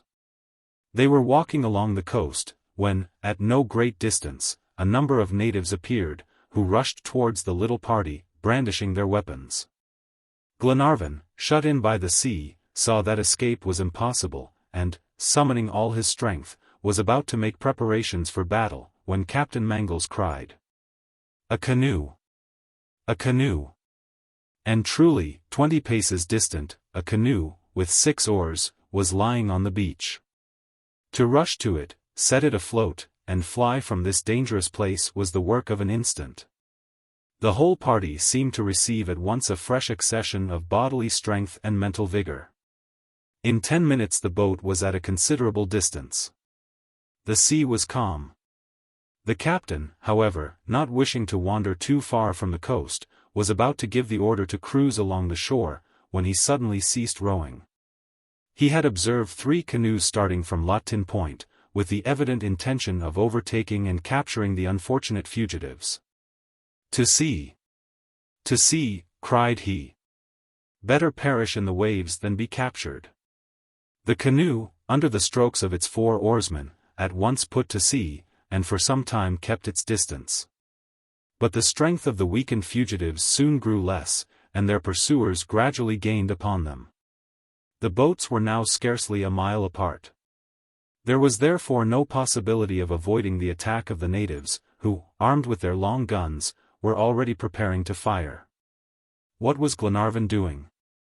Standing at the stern of the canoe, he looked around as if for some expected aid. What did he expect? What did he wish? Had he a presentiment? All at once his face brightened, his hand was stretched towards an indistinct object. "A ship," cried he, "my friends, a ship! Row, row!" Not one of the 4 oarsmen turned to see this unexpected vessel, for they must not lose a stroke. Only Paganel, rising, directed his telescope towards the place indicated. "Yes," said he, "a ship, a steamer, under full headway, coming towards us. Courage, Captain!" The fugitives displayed new energy, and for several moments longer they kept their distance. The steamer grew more and more distinct. They could clearly discern her masts, and the thick clouds of black smoke that issued from her smokestack. Glenarvan, giving the helm to Robert, had seized the geographer's glass, and did not lose a single movement of the vessel. But what were Captain Mangles and his companions to think when they saw the expression of his features change, his face grow pale, and the instrument fall from his hands? A single word explained this sudden emotion. "The Duncan," cried Glenarvan, "the Duncan and the convicts." "The Duncan," repeated the captain, dropping his oar and rising. "Yes, death on all sides," moaned Glenarvan, overcome by so many calamities. It was indeed the yacht, without a doubt, the yacht, with her crew of bandits. The Major could not repress a malediction. This was too much. Meantime the canoe was floating at random. Whither should they guide it, whither flee? Was it possible to choose between the savages and the convicts? Just then a shot came from the native boat, that had approached nearer. The bullet struck Wilson's oar. But his companion still propelled the canoe towards the Duncan. The yacht was advancing at full speed, and was only half a mile distant. Captain Mangles, beset on all sides, no longer knew how to act, or in what direction to escape. The two poor ladies were on their knees, praying in their despair. The savages were now firing a continued volley, and the bullets rained around the canoe. Just then a sharp report sounded, and a ball from the yacht's cannon passed over the heads of the fugitives, who remained motionless between the fire of the Duncan and the natives. Captain Mangles, frantic with despair, seized his hatchet. He was on the point of sinking their own canoe, with his unfortunate companions, when a cry from Robert stopped him. "Tom Austin! Tom Austin," said the child. "He is on board. I see him. He has recognized us. He is waving his hat." The hatchet was suspended in midair. A second ball whistled over their heads, and demolished the nearest of the three canoes, while a loud hurrah was heard on board the Duncan. The savages fled in terror towards the coast. "Help, help, Tom," cried Captain Mangles, in a piercing voice. And a few moments afterwards the 10 fugitives, without knowing how, or scarcely comprehending this unexpected good fortune, were all in safety on board the Duncan. Chapter 55. Why the Duncan went to New Zealand. The feelings of Glenarvan and his friends, when the songs of old Scotland resounded in their ears, it is impossible to describe. As soon as they set foot on deck the bagpiper struck up a well-remembered air, while hearty hurrahs welcomed the owner's return on board. Glenarvan, John Mangles, Paganel, Robert, and even the Major, wept and embraced each other. Their emotions rose from joy to ecstasy. The geographer was fairly wild, skipping about and watching with his inseparable telescope the canoes returning to shore. But at sight of Glenarvan and his companions, with tattered garments, emaciated features, and the traces of extreme suffering, the crew ceased their lively demonstrations. These were specters, not the bold and dashing travelers whom, 3 months before, hope had stimulated to a search for the shipwrecked captain. Chance alone had led them back to this vessel that they had ceased to regard as theirs, and in what a sad state of exhaustion and feebleness. However, before thinking of fatigue, or the imperative calls of hunger and thirst, Glenarvan questioned Tom Austin concerning his presence in these waters. Why was the Duncan on the eastern coast of New Zealand? Why was she not in the hands of Ben Joyce? By what providential working had God restored her to the fugitives? These were the questions that were hurriedly addressed to Tom Austin. The old sailor did not know which to answer first. He therefore concluded to listen only to Lord Glenarvan, and reply to him. "But the convicts?" inquired Glenarvan. "What have you done with the convicts?" "The convicts," replied Tom Austin, like a man who is at a loss to understand a question. "Yes. The wretches who attacked the yacht." "What yacht, my lord?" "The Duncan?" "Of course. Did not Ben Joyce come on board?" "I do not know Ben Joyce, I have never seen him." "Never?" cried Glenarvan, amazed at the answers of the old sailor. "Then will you tell me why the Duncan is now on the shores of New Zealand?" Although Glenarvan and his friends did not at all understand Austin's astonishment, what was their surprise when he replied, in a calm voice. "The Duncan is here by your lordship's orders." "By my orders?" cried Glenarvan.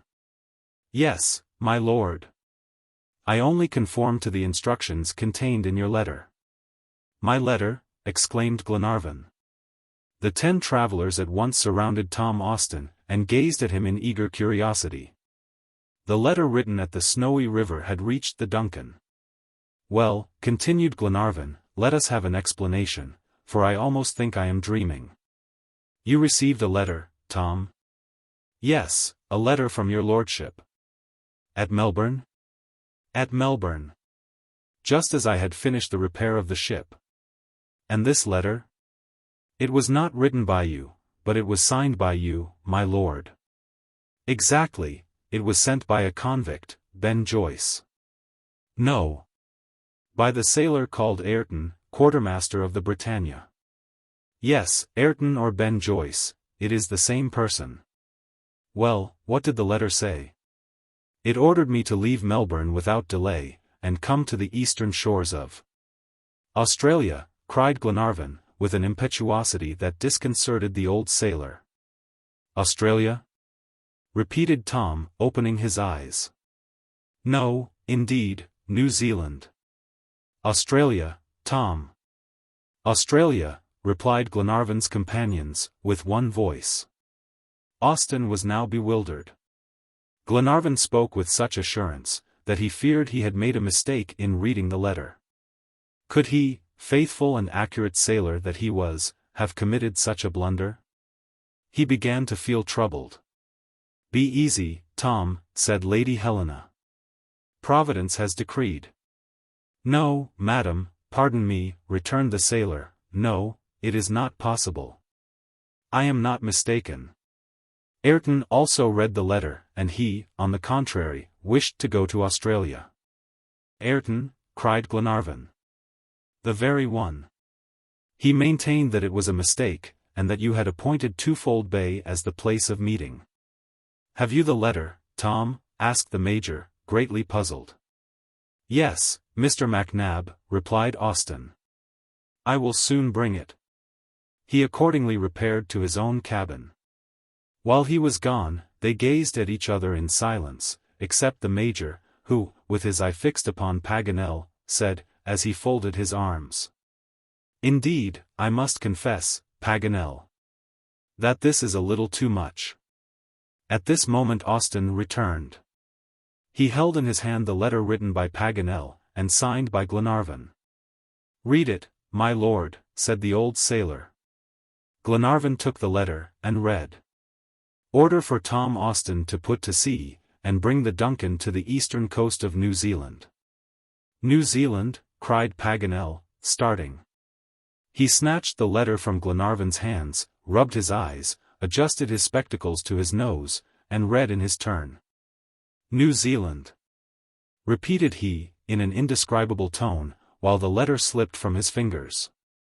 Just then he felt a hand fall upon his shoulder. He turned, and found himself face to face with the Major. Well, my good Paganel, said MacNab, in a grave tone, it is fortunate that you did not send the Duncan to Cochinchina. This sally finished the poor geographer. A fit of laughter seized the whole crew. Paganel, as if mad, ran to and fro, holding his head in his hands, and tearing his hair. However, when he had recovered from his frenzy, there was still another unavoidable question to answer. Now, Paganel, said Glenarvan, be candid. I acknowledge that your absent-mindedness has been providential. To be sure, without you the Duncan would have fallen into the hands of the convicts. Without you we should have been recaptured by the Maoris.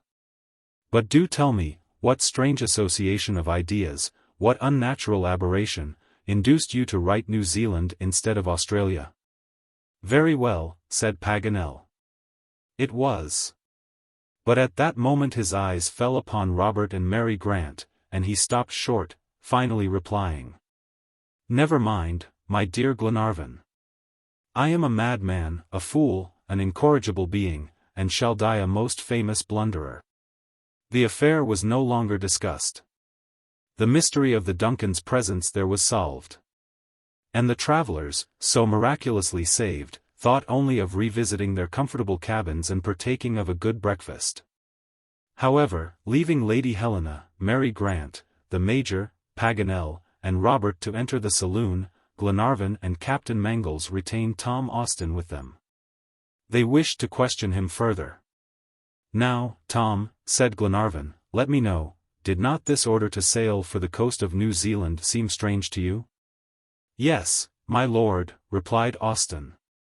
I was very much surprised. But, as I am not in the habit of discussing the orders I receive, I obeyed. Could I act otherwise? If any accident had happened from not following your instructions, should I not have been to blame? Would you have done differently, Captain? No, Tom, answered Captain Mangles. But what did you think? Asked Glenarvan. I thought, my lord, that, in the cause of Captain Grant, it was necessary to go wherever you directed me. That by some combination of circumstances another vessel would take you to New Zealand, and that I was to wait for you on the eastern coast of the island. Moreover, on leaving Melbourne, I kept my destination secret, and the crew did not know it till we were out at sea and the shores of Australia had disappeared from sight. But then an incident occurred that perplexed me very much. What do you mean, Tom? Inquired Glenarvan. I mean, he replied, that when the quartermaster, Ayrton, learned, the day after our departure, the Duncan's destination. Ayrton, cried Glenarvan. Is he on board? Yes, my lord. Ayrton here, repeated Glenarvan, glancing at Captain Mangles. Wonderful indeed, said the young captain. In an instant, with the swiftness of lightning, Ayrton's conduct, his long-contrived treachery, Glenarvan's wound, the attack upon Mulready, their sufferings in the marshes of the Snowy. All the wretch's deeds, flashed upon the minds of the two men. And now, by a strange fatality, the convict was in their power. Where is he? Asked Glenarvan quickly. In a cabin in the forecastle, replied Tom Austin, closely guarded. Why this confinement? Because, when Ayrton saw that the yacht was sailing for New Zealand, he flew into a passion, because he attempted to force me to change the ship's course. Because he threatened me, and, finally, because he urged my men to a mutiny. I saw that he was a dangerous person, and was compelled, therefore, to take precautions against him. And since that time? Since that time he has been in his cabin, without offering to come out. Good. At this moment Glenarvan and Captain Mangles were summoned to the saloon. Breakfast, which they so much needed, was ready. They took seats at the table, but did not speak of Ayrton. However, when the meal was ended, and the passengers had assembled on deck, Glenarvan informed them of the quartermaster's presence on board. At the same time he declared his intention of sending for him. Can I be released from attending this tribunal? Asked Lady Helena. I confess to you, my dear Edward, that the sight of this unfortunate would be very painful to me. It is only to confront him, Helena, replied Glenarvan. Remain, if you can. Ben Joyce should see himself face to face with all his intended victims. Lady Helena yielded to this request, and Mary Grant and she took their places beside him, while around them stood the Major, Paganel, Captain Mangles, Robert, Wilson, Mulready, and Olbinett. All who had suffered so severely by the convict's treason. The crew of the yacht, who did not yet understand the seriousness of these proceedings, maintained a profound silence. Call Ayrton, said Glenarvan. Chapter 56. Ayrton's Obstinacy. Ayrton soon made his appearance. He crossed the deck with a confident step, and ascended the poop stairs. His eyes had a sullen look, his teeth were set, and his fists clenched convulsively. His bearing displayed neither exultation nor humility. As soon as he was in Lord Glenarvan's presence, he folded his arms, and calmly and silently waited to be questioned.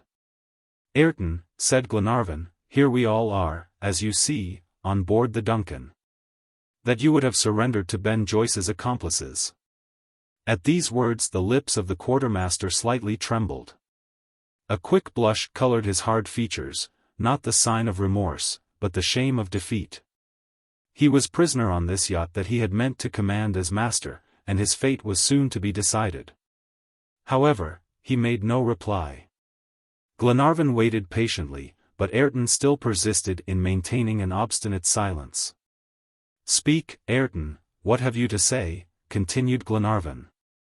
The convict hesitated, and the lines of his forehead were strongly contracted. At last he said, in a calm voice. I have nothing to say, my lord. I was foolish enough to let myself be taken. Do what you please." Having given his answer, the quartermaster turned his eyes toward the coast that extended along the west, and affected a profound indifference for all that was passing around him. You would have thought, to look at him, that he was a stranger to this serious affair. But Glenarvan had resolved to be patient. A powerful motive urged him to ascertain certain circumstances of Ayrton's mysterious life, especially as regarded Harry Grant and the Britannia. He therefore resumed his inquiries, speaking with extreme mildness, and imposing the most perfect calmness upon the violent agitation of his heart. "I hope, Ayrton," continued he, "that you will not refuse to answer certain questions that I desire to ask you. And, first, am I to call you Ayrton or Ben Joyce? Are you the quartermaster of the Britannia?" Ayrton remained unmoved, watching the coast, deaf to every question. Glenarvan, whose eye flashed with some inward emotion, continued to question him. "Will you tell me how you left the Britannia, and why you were in Australia?" There was the same silence, the same obstinacy. "Listen to me, Ayrton," resumed Glenarvan. "It is for your interest to speak. We may reward a frank confession, which is your only resort. For the last time, will you answer my questions?" Ayrton turned his head towards Glenarvan, and looked him full in the face. "My lord," said he, "I have nothing to answer. It is for justice to prove against me." "The proofs will be easy," replied Glenarvan. "Easy, my lord," continued the quartermaster, in a sneering tone. "Your lordship seems to me very hasty. I declare that the best judge in Westminster Hall would be puzzled to establish my identity. Who can say why I came to Australia, since Captain Grant is no longer here to inform you? Who can prove that I am that Ben Joyce described by the police, since they have never laid hands upon me, and my companions are at liberty? Who, except you, can charge me, not to say with a crime, but even with a culpable action?" Ayrton had grown animated while speaking, but soon relapsed into his former indifference. He doubtless imagined that this declaration would end the examination, but Glenarvan resumed, and said, "Ayrton, I am not a judge charged with trying you. This is not my business. It is important that our respective positions should be clearly defined. I ask nothing that can implicate you, for that is the part of justice. But you know what search I am pursuing, and, with a word, you can put me on the track I have lost. Will you speak?" Ayrton shook his head, like a man determined to keep silent. "Will you tell me where Captain Grant is?" asked Glenarvan. "No, my lord." "Will you point out where the Britannia was wrecked?"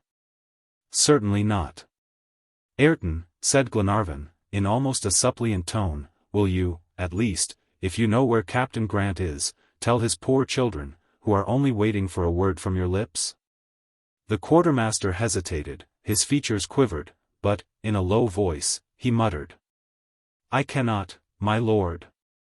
Then, as if he reproached himself for a moment's weakness, he added, angrily, "No, I will not speak. Hang me if you will." "Hang, then," cried Glenarvan, overcome by a sudden feeling of indignation. But finally controlling himself, he said, in a grave voice, "There are neither judges nor hangmen here. At the first landing place you shall be put into the hands of the English authorities." "Just what I desire," replied the quartermaster. Thereupon he was taken back to the cabin that served as his prison, and 2 sailors were stationed at the door, with orders to watch all his movements. The witnesses of this scene retired indignant and in despair. Since Glenarvan had failed to overcome Ayrton's obstinacy, what was to be done?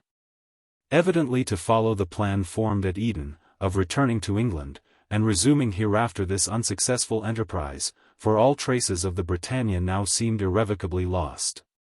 The document admitted of no new interpretation. There was no other country on the line of the 37th parallel, and the only way was to sail for home. He consulted his friends, and more especially Captain Mangles, on the subject of return. The captain examined his storerooms. The supply of coal would not last more than 15 days. It was, therefore, necessary to replenish the fuel at the first port. He accordingly proposed to Glenarvan to sail for Talcahuano Bay, where the Duncan had already procured supplies before undertaking her voyage. This was a direct passage. Then the yacht, with ample provisions, could double Cape Horn, and reach Scotland by way of the Atlantic. This plan being adopted, the engineer was ordered to force on steam. Half an hour afterwards the yacht was headed towards Talcahuano, and at 6 o'clock in the evening the mountains of New Zealand had disappeared beneath the mists of the horizon. It was a sad return for these brave searchers, who had left the shores of Scotland with such hope and confidence. To the joyous cries that had saluted Glenarvan on his return succeeded profound dejection. Each confined himself to the solitude of his cabin, and rarely appeared on deck. All, even the loquacious Paganel, were mournful and silent. If Glenarvan spoke of beginning his search again, the geographer shook his head like a man who has no more hope, for he seemed convinced as to the fate of the shipwrecked sailors.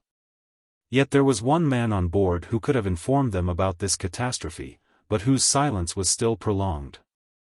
There was no doubt that the rascally Ayrton knew, if not the actual situation of the captain, at least the place of the shipwreck. Probably Harry Grant, if found, would be a witness against him. Hence he persisted in his silence, and was greatly enraged, especially towards the sailors who would accuse him of an evil design.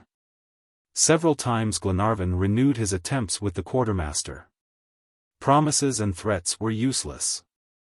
Ayrton's obstinacy was carried so far, and was so inexplicable, that the Major came to the belief that he knew nothing. Which opinion was shared by the geographer and corroborated his own ideas in regard to Captain Grant. But if Ayrton knew nothing, why did he not plead his ignorance? It could not turn against him, while his silence increased the difficulty of forming a new plan. Ought they to infer the presence of Harry Grant in Australia from meeting the quartermaster on that continent? At all events, they must induce Ayrton to explain on this subject. Lady Helena, seeing her husband's failures, now suggested an attempt, in her turn, to persuade the quartermaster. Where a man had failed, perhaps a woman could succeed by her gentle entreaty. Glenarvan, knowing the tact of his young wife, gave his hearty approval. Ayrton was, accordingly, brought to Lady Helena's boudoir. Mary Grant was to be present at the interview, for the young girl's influence might also be great, and Lady Helena would not neglect any chance of success. For an hour the two ladies were closeted with the quartermaster, but nothing resulted from this conference. What they said, the arguments they used to draw out the convict's secret, all the details of this examination, remained unknown. Moreover, when Ayrton left them they did not appear to have succeeded, and their faces betokened real despair. When the quartermaster was taken back to his cabin, therefore, the sailors saluted his appearance with violent threats. But he contented himself with shrugging his shoulders, which so increased the rage of the crew, that nothing less than the intervention of the captain and his lordship could restrain them. But Lady Helena did not consider herself defeated. She wished to struggle to the last with this heartless man, and the next day she went herself to Ayrton's cabin, to avoid the scene that his appearance on deck occasioned. For 2 long hours this kind and gentle Scotch lady remained alone face to face with the chief of the convicts. Glenarvan, a prey to nervous agitation, lingered near the cabin, now determined to thoroughly exhaust the chances of success. And now upon the point of drawing his wife away from this painful and prolonged interview. But this time, when Lady Helena reappeared, her features inspired confidence. Had she, then, brought this secret to light, and stirred the dormant feeling of pity in the heart of this poor creature? MacNab, who saw her first, could not repress a very natural feeling of incredulity. However, the rumor soon spread among the crew that the quartermaster had at length yielded to Lady Helena's entreaties. All the sailors assembled on deck more quickly than if Tom Austin's whistle had summoned them. "Has he spoken?" asked Lord Glenarvan of his wife. "No," replied Lady Helena. "But in compliance with my entreaties he desires to see you." "Ah, dear Helena, you have succeeded." "I hope so, Edward." Have you made any promise that I am to sanction? Only one, that you will use all your influence to moderate the fate in store for him. Certainly, my dear Helena. Let him come to me immediately. Lady Helena retired to her cabin, accompanied by Mary Grant, and the quartermaster was taken to the saloon where Glenarvan awaited him. Chapter 57. A Discouraging Confession. As soon as the quartermaster was in Lord Glenarvan's presence, his custodians retired. "You desired to speak to me, Ayrton," said Glenarvan. "Yes, my lord," replied he. "To me alone?" "Yes, but I think that if Major MacNab and Mr. Paganel were present at the interview it would be better." "For whom?" "For me." Ayrton spoke calmly. Glenarvan gazed at him steadily, and then sent word to MacNab and Paganel, who at once obeyed his summons. "We are ready for you," said Glenarvan, as soon as his two friends were seated at the cabin table. Ayrton reflected for a few moments, and then said, "My lord, it is customary for witnesses to be present at every contract or negotiation between two parties. That is why I requested the presence of Mr. Paganel and Major MacNab, for, properly speaking, this is a matter of business that I am going to propose to you." Glenarvan, who was accustomed to Ayrton's manners, betrayed no surprise, although a matter of business between this man and himself seemed strange. "What is this business?" said he. "This is it," replied Ayrton. "You desire to know from me certain circumstances which may be useful to you. I desire to obtain from you certain advantages which will be valuable to me. Now, I will make an exchange, my lord. Do you agree or not?" "What are these circumstances?" asked Paganel, quickly. "No," corrected Glenarvan, "what are these advantages?" Ayrton bowed, showing that he understood the distinction. "These," said he, "are the advantages for which I petition.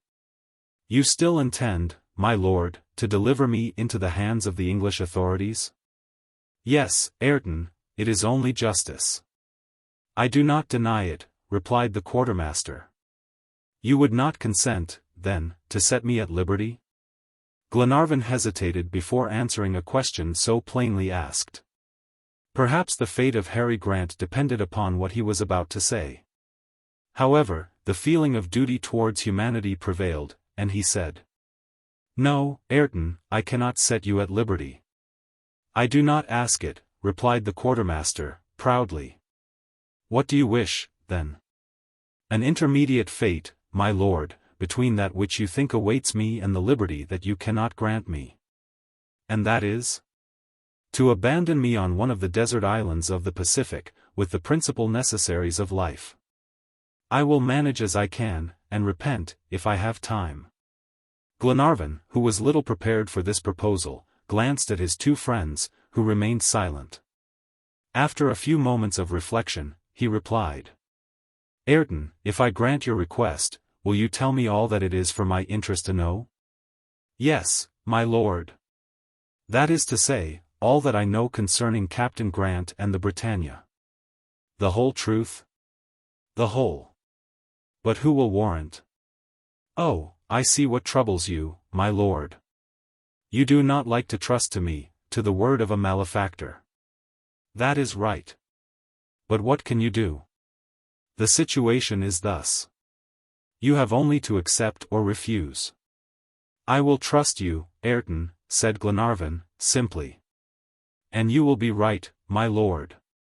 Moreover, if I deceive you, you will always have the power to revenge yourself." "How?" "By recapturing me on this island, from which I shall not be able to escape."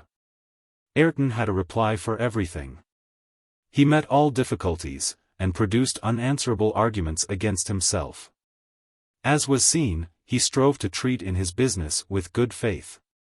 It was impossible for a person to surrender with more perfect confidence, and yet he found means to advance still further in this disinterested course.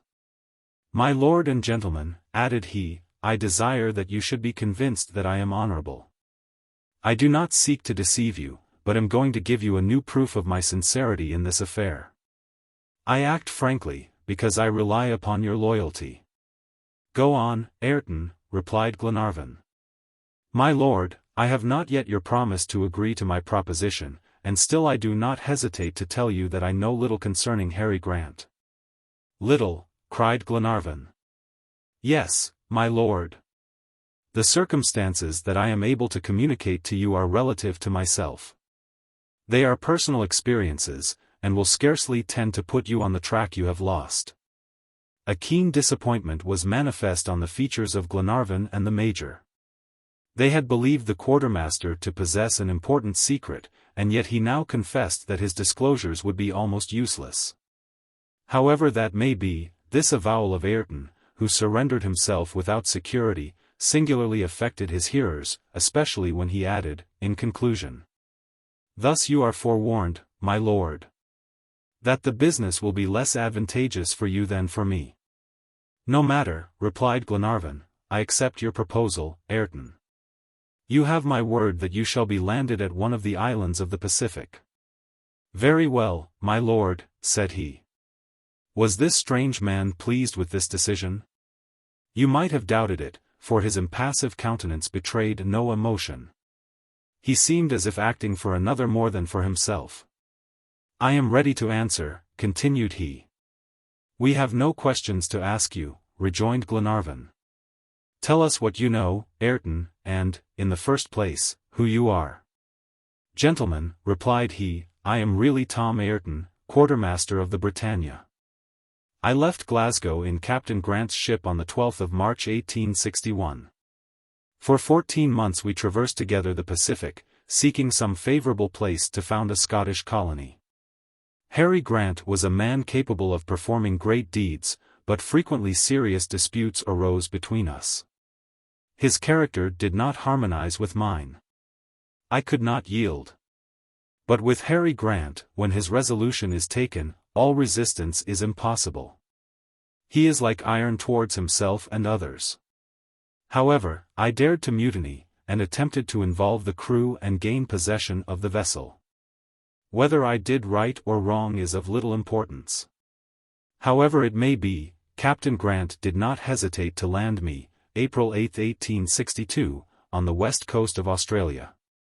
"Australia!" exclaimed the Major, interrupting Ayrton's story. "Then you left the Britannia before her arrival at Callao, where the last news of her was dated?" "Yes," replied the quartermaster, "for the Britannia never stopped at Callao while I was on board.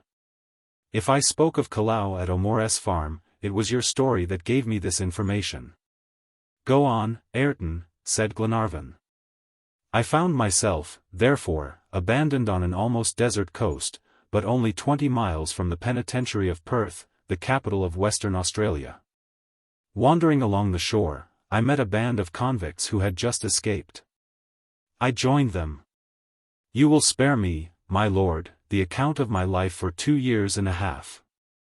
It is enough to know that I became chief of the runaways, under the name of Ben Joyce.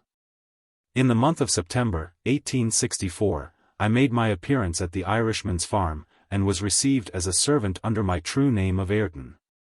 Here I waited till an opportunity should be offered to gain possession of a vessel. This was my great object. 2 months later the Duncan arrived. During your visit at the farm you related, my lord, the whole story of Captain Grant.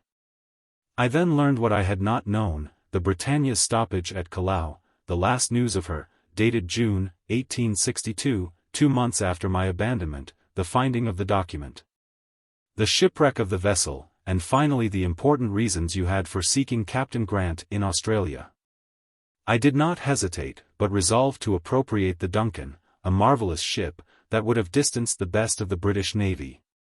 However, there were serious injuries to be repaired. I therefore let her start for Melbourne, and offered myself to you in my real character of quartermaster, volunteering to guide you to the scene of the shipwreck, which I falsely located on the eastern coast of Australia. Thus followed at a distance and sometimes preceded by my band of convicts, I conducted your party across the province of Victoria. My companions committed a useless crime at Camden Bridge, since the Duncan, once at Twofold Bay, could not have escaped me, and with it I should have been master of the ocean. I brought you thus unsuspectingly as far as the snowy river. The horses and oxen fell dead one by one, poisoned by the gastrolobium. I entangled the cart in the marshes. At my suggestion, but you know the rest, my lord, and can be certain that, except for Mr. Paganel's absent-mindedness, I should now be commander on board the Duncan. Such is my story, gentlemen. My disclosures, unfortunately, cannot set you on the track of Captain Grant, and you see that in dealing with me you have made a bad bargain. The quartermaster ceased, crossed his arms, according to his custom, and waited. Glenarvan and his friends were silent. They felt that this strange criminal had told the entire truth. The capture of the Duncan had only failed through a cause altogether beyond his control. His accomplices had reached Twofold Bay, as the convict's blouse, found by Glenarvan, proved. There, faithful to the orders of their chief, they had lain in wait for the yacht, and at last, tired of watching, they had doubtless resumed their occupation of plunder and burning in the fields of New South Wales. The Major was the first to resume the examination, in order to determine the dates relative to the Britannia. It was the 8th of April 1862, then, that you were landed on the west coast of Australia, he asked of the quartermaster. Exactly, replied Ayrton. And do you know what Captain Grant's plans were then? Vaguely. Continue, Ayrton, said Glenarvan. The least sign may set us on the track. What I can say is this, my lord. Captain Grant intended to visit New Zealand. But this part of his program was not carried out while I was on board. The Britannia might, therefore, after leaving Callao, have gained the shores of New Zealand. This would agree with the date, June 27, 1862, given in the document as the time of the shipwreck. Evidently, remarked Paganel. But, added Glenarvan, there is nothing in these half-obliterated portions of the document which can apply to New Zealand. That I cannot answer, said the quartermaster. Well, Ayrton, continued Glenarvan, you have kept your word, and I will keep mine. We will decide on what island of the Pacific you shall be abandoned. Oh, it matters little to me, answered Ayrton. Return to your cabin now, and await our decision. The quartermaster retired, under guard of the two sailors. This villain might have been a great man, observed the Major. Yes, replied Glenarvan. He has a strong and self-reliant character. Why must his abilities be devoted to crime? But Harry Grant? I fear that he is forever lost. Poor children. Who could tell them where their father is? I, cried Paganel. As we have remarked, the geographer, although so loquacious and excitable usually, had scarcely spoken during Ayrton's examination. He had listened in total silence. But this last word that he had uttered was worth more than all the others, and startled Glenarvan at once. You, Paganel, he exclaimed, do you know where Captain Grant is? As well as can be known, answered the geographer. And how do you know? By that everlasting document. Ah, said the Major, in a tone of the most thorough incredulity. Listen first, MacNab, and shrug your shoulders afterwards. I did not speak before, because you would not have believed me. Besides, it was useless. But if I speak today, it is because Ayrton's opinion corroborates mine. Then New Zealand? Asked Glenarvan. Hear and judge, replied Paganel. I did not commit the blunder that saved us, without reason. Just as I was writing that letter at Glenarvan's dictation, the word Zealand was troubling my brain. You remember that we were in the cart. MacNab had just told Lady Helena the story of the convicts, and had handed her the copy of the Australian and New Zealand Gazette that gave an account of the accident at Camden Bridge. As I was writing, the paper lay on the ground, folded so that only 2 syllables of its title could be seen, and these were Åland. What a light broke in upon my mind.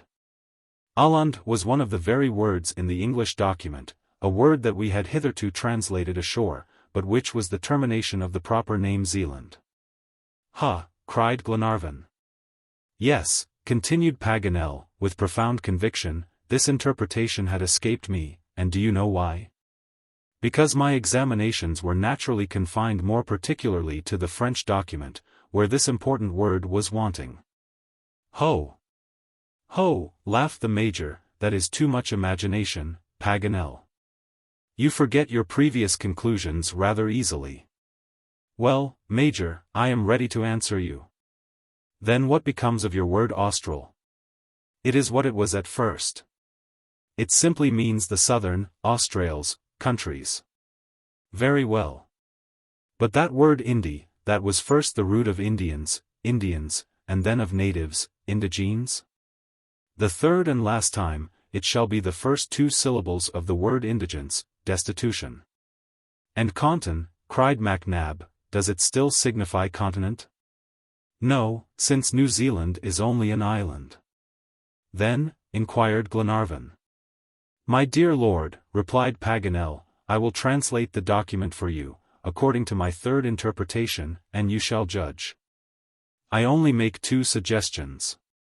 First, forget as far as possible the previous interpretations.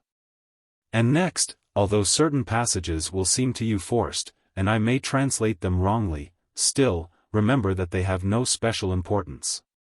Moreover, the French document serves as the basis of my interpretation.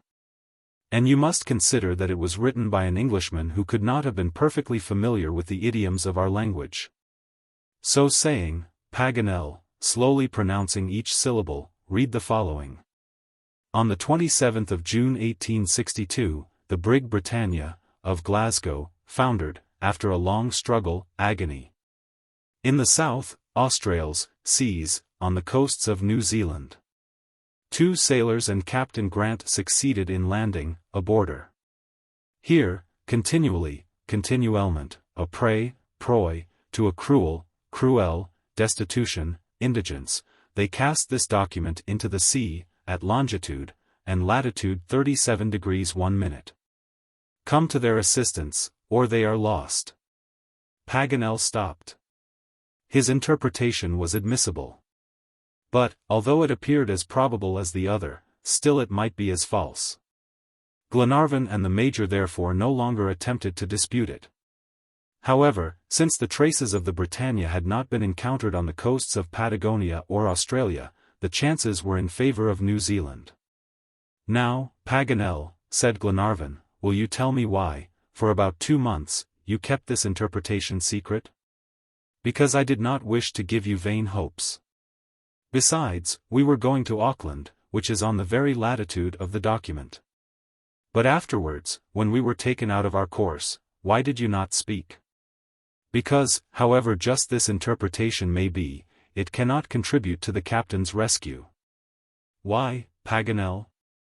Because, admitting that Captain Grant was wrecked on the coast of New Zealand, as long as he has not made his appearance for 2 years since the disaster, he must have fallen a victim to the sea or the savages.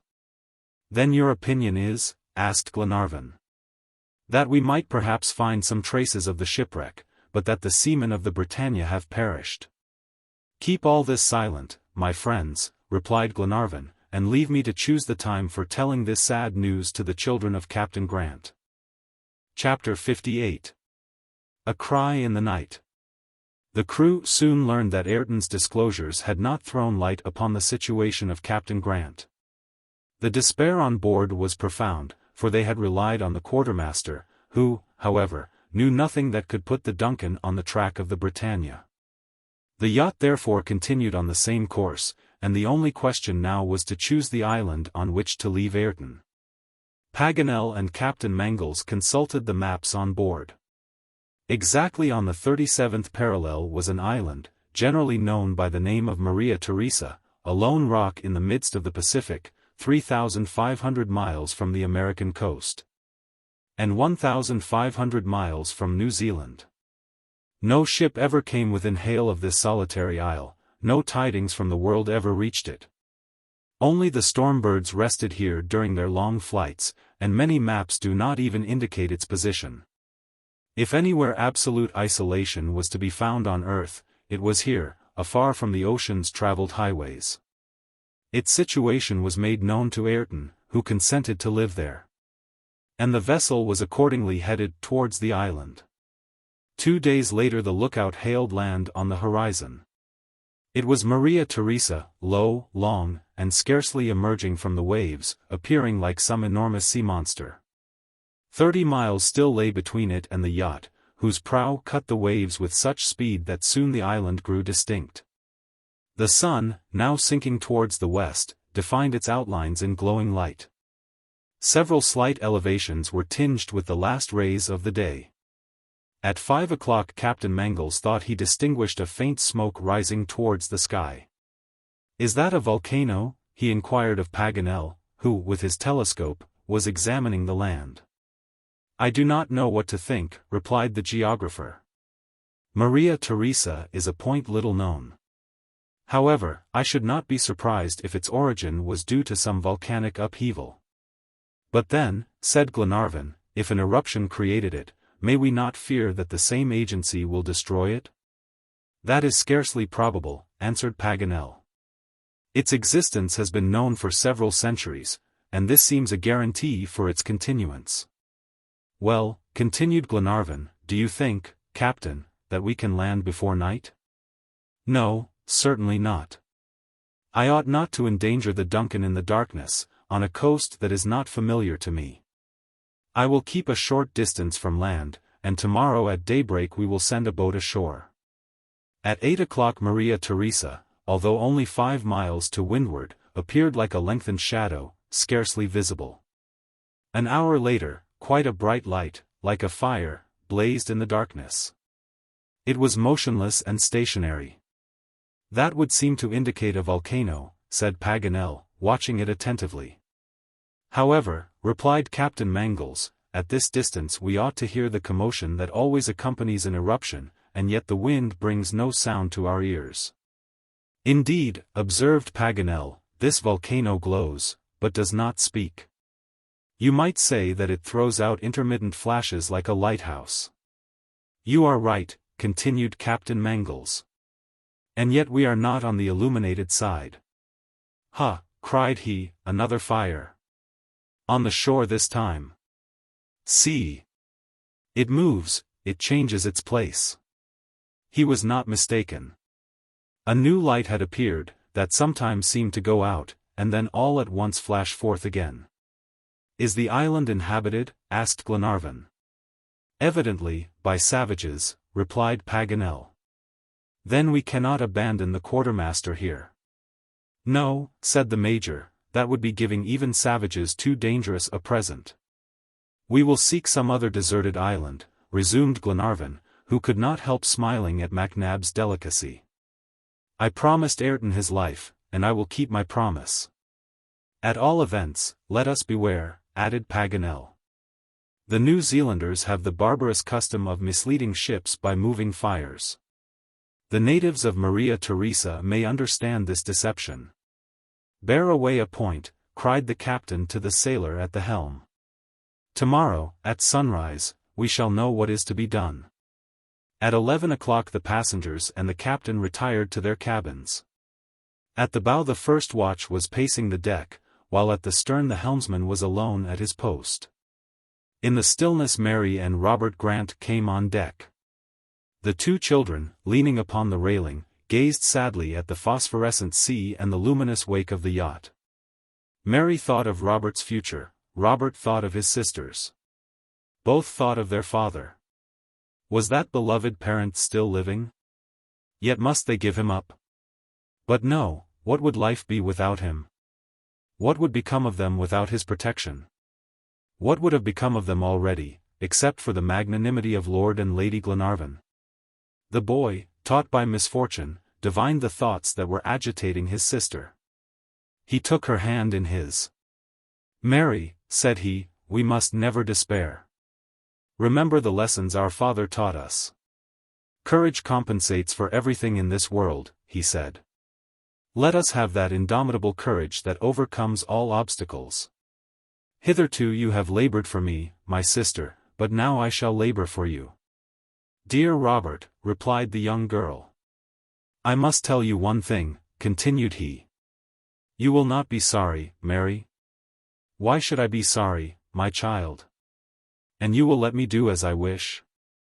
What do you mean? Asked she, anxiously. My sister, I shall be a sailor. And leave me? Cried the young girl, clasping her brother's hand. Yes, sister, I shall be a sailor, like my father, and like Captain John.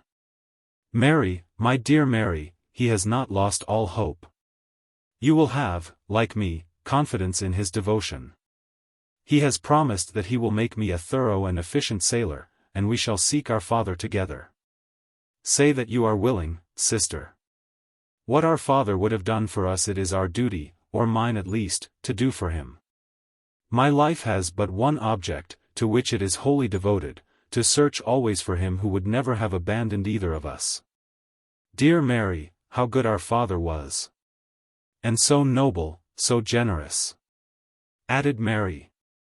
Do you know, Robert, that he was already one of the glories of our country, and would have ranked among its great men if fate had not arrested his course? How well I know it!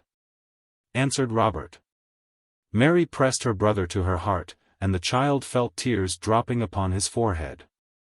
Mary! Mary, cried he, it is in vain for them to speak, or to keep silent. I hope still, and shall always do so. A man like our father does not die till he has accomplished his purpose. Mary Grant could not reply, sobs choked her utterance. 1,000 emotions agitated her soul at the thought that new attempts would be made to find her father, and that the young captain's devotion was boundless. Does Mr. John still hope? Asked she. Yes, replied Robert. He is a brother who will never forsake us. I shall be a sailor, shall I not, sister, a sailor to seek my father with him? Are you willing? Yes, said Mary. But must we be separated? You will not be alone, Mary, I know. John has told me so. Lady Helena will not permit you to leave her. You are a woman, and can and ought to accept her benefits. To refuse them would be ungrateful. But a man, as my father has told me 100 times, ought to make his own fortune. But what will become of our house at Dundee, so full of associations? We will keep it, my sister. All that has been well arranged by our friend John and Lord Glenarvan, who will keep you at Malcolm Castle like a daughter. He said so to John, who told me. You will be at home there, and wait till John and I bring back our father. Ah, what a joyful day that will be, cried Robert, whose face was radiant with enthusiasm. My brother, my child! Exclaimed Mary, how happy our father would be if he could hear you. How much you resemble him, dear Robert. When you are a man you will be quite like him. God grant it, Mary, said Robert, glowing with holy and filial pride. But how shall we pay our debt to Lord and Lady Glenarvan? Continued Mary. Oh, that will not be difficult, answered Robert, with his boyish impulsiveness. We will tell them how much we love and respect them, and we will show it to them by our actions. That is all we can do, added the young girl, covering her brother's face with kisses, and all that they will like, too. Then, relapsing into reveries, the two children of the captain gazed silently into the shadowy obscurity of the night. However, in fancy they still conversed, questioned, and answered each other. The sea rocked the ship in silence, and the phosphorescent waters glistened in the darkness. But now a strange, a seemingly supernatural event took place. The brother and sister, by one of those magnetic attractions that mysteriously draw the souls of friends together, experienced at the same instant the same curious hallucination. From the midst of these alternately brightening and darkening waves, they thought they heard a voice issue, whose depth of sadness stirred every fiber of their hearts. Help! Help! Cried the voice. Mary, said Robert, did you hear? And, raising their heads above the bulwarks, they both gazed searchingly into the misty shadows of the night. Yet there was nothing but the darkness stretching blankly before them. Robert, said Mary, pale with emotion, I thought, yes, I thought like you. At this moment another cry reached them, and this time the illusion was such that these words broke simultaneously from both their hearts. My father! My father! This was too much for Mary Grant. Overcome by emotion, she sank senseless into her brother's arms. Help! Cried Robert. My sister! My father! Help! The man at the helm hastened to Miss Grant's assistance, and after him the sailors of the watch, Captain Mangles, Lady Helena, and Lord Glenarvan, who had been suddenly awakened. My sister is dying, and my father is yonder, exclaimed Robert, pointing to the waves. No one understood his words. Yes, repeated he, my father is yonder. I heard his voice, and Mary did too. Just then Mary Grant recovered consciousness, and, looking wildly around, cried, my father is yonder. The unfortunate girl arose, and, leaning over the bulwark, would have thrown herself into the sea. My lord! Madam, repeated she, clasping her hands, I tell you my father is there. I declare to you that I heard his voice issue from the waves like a despairing wail, like a last adieu. Then her feelings overcame the poor girl, and she became insensible. They carried her to her cabin, and Lady Helena followed, to minister to her wants, while Robert kept repeating, my father! My father is there. I am sure of it, my lord. The witnesses of this sorrowful scene perceived at last that the two children had been the sport of an hallucination. But how undeceive their senses, which had been so strongly impressed?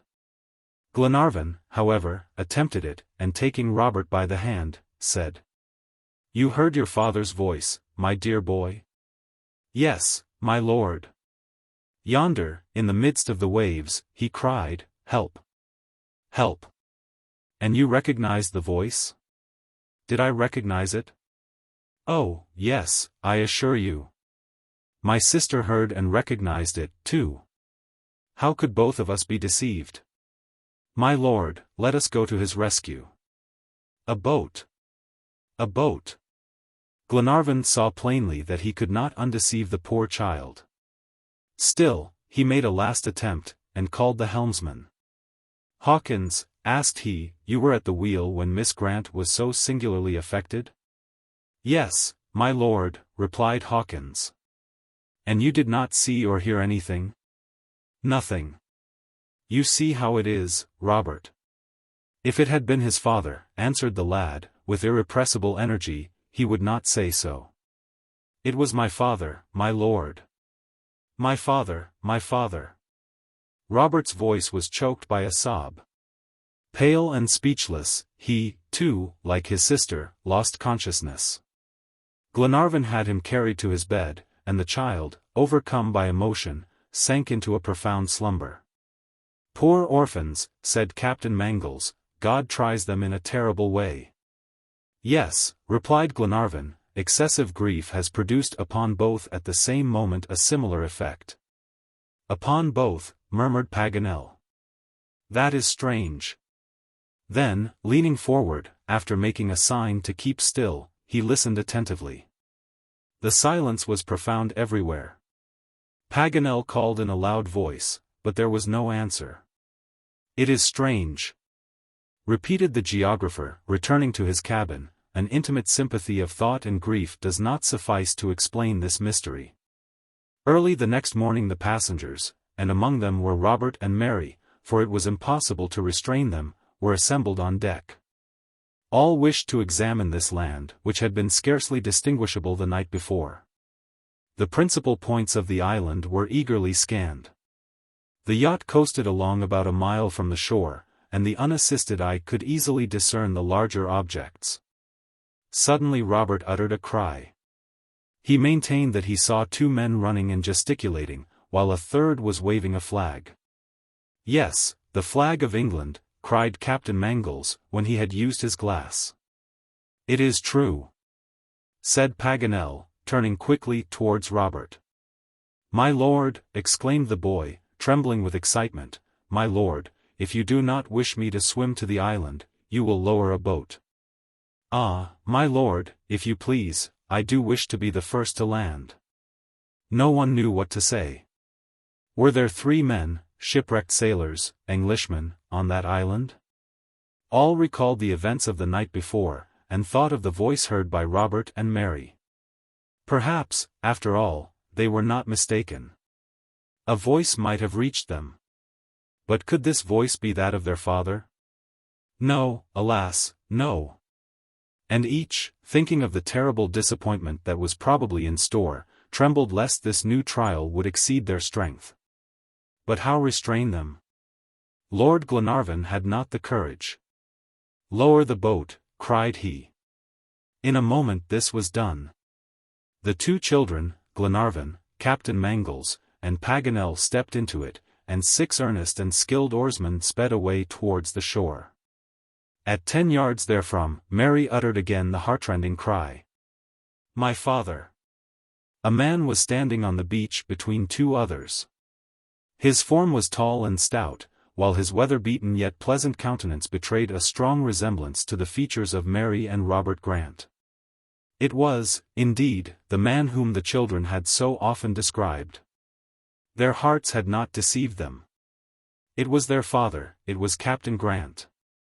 He heard his daughter's cry, he opened his arms, and supported her fainting form. Chapter 59. Captain Grant's Story. Joy does not kill, for the long-lost father and his recovered children were soon rejoicing together and preparing to return to the yacht.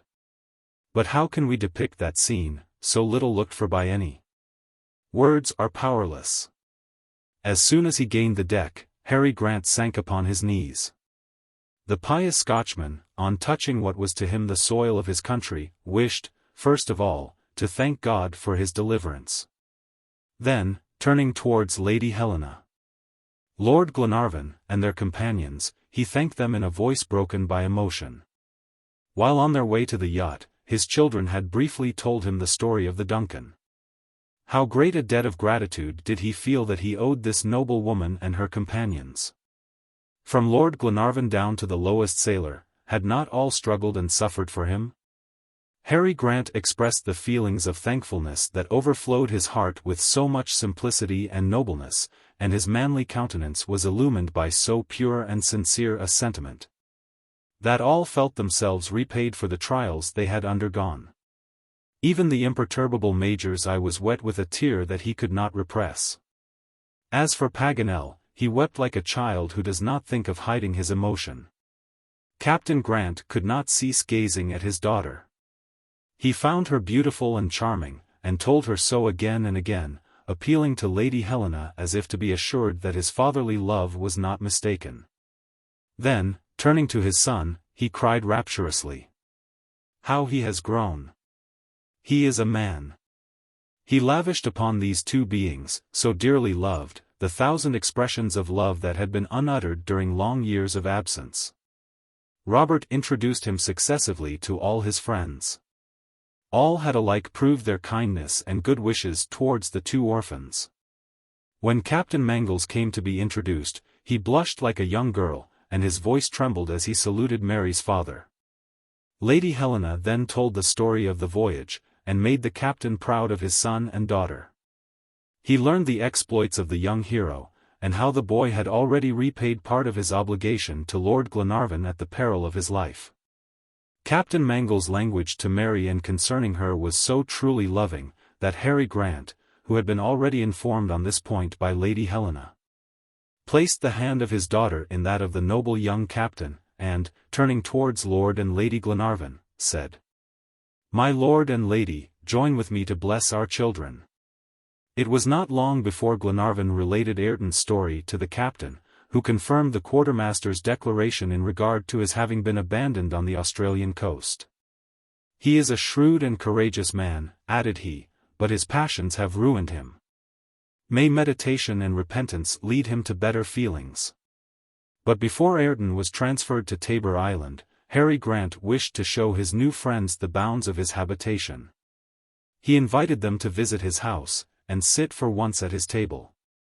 Glenarvan and his companions cordially accepted the invitation, and Robert and Mary were not a little desirous to see those haunts where their father had doubtless at times bewailed his fate. A boat was manned, and the whole party soon disembarked on the shores of the island. A few hours sufficed to traverse Captain Grant's domain. It was in reality the summit of a submarine mountain, covered with basaltic rocks and volcanic fragments. When the shipwrecked seamen of the Britannia took refuge here, the hand of man began to control the development of nature's resources. And in 2 years and a half the captain and his companions had completely metamorphosed their island home. The visitors at last reached the house, shaded by verdant gum trees, while before its windows stretched the glorious sea, glittering in the rays of the sun. Harry Grant set his table in the shade, and all took seats around it.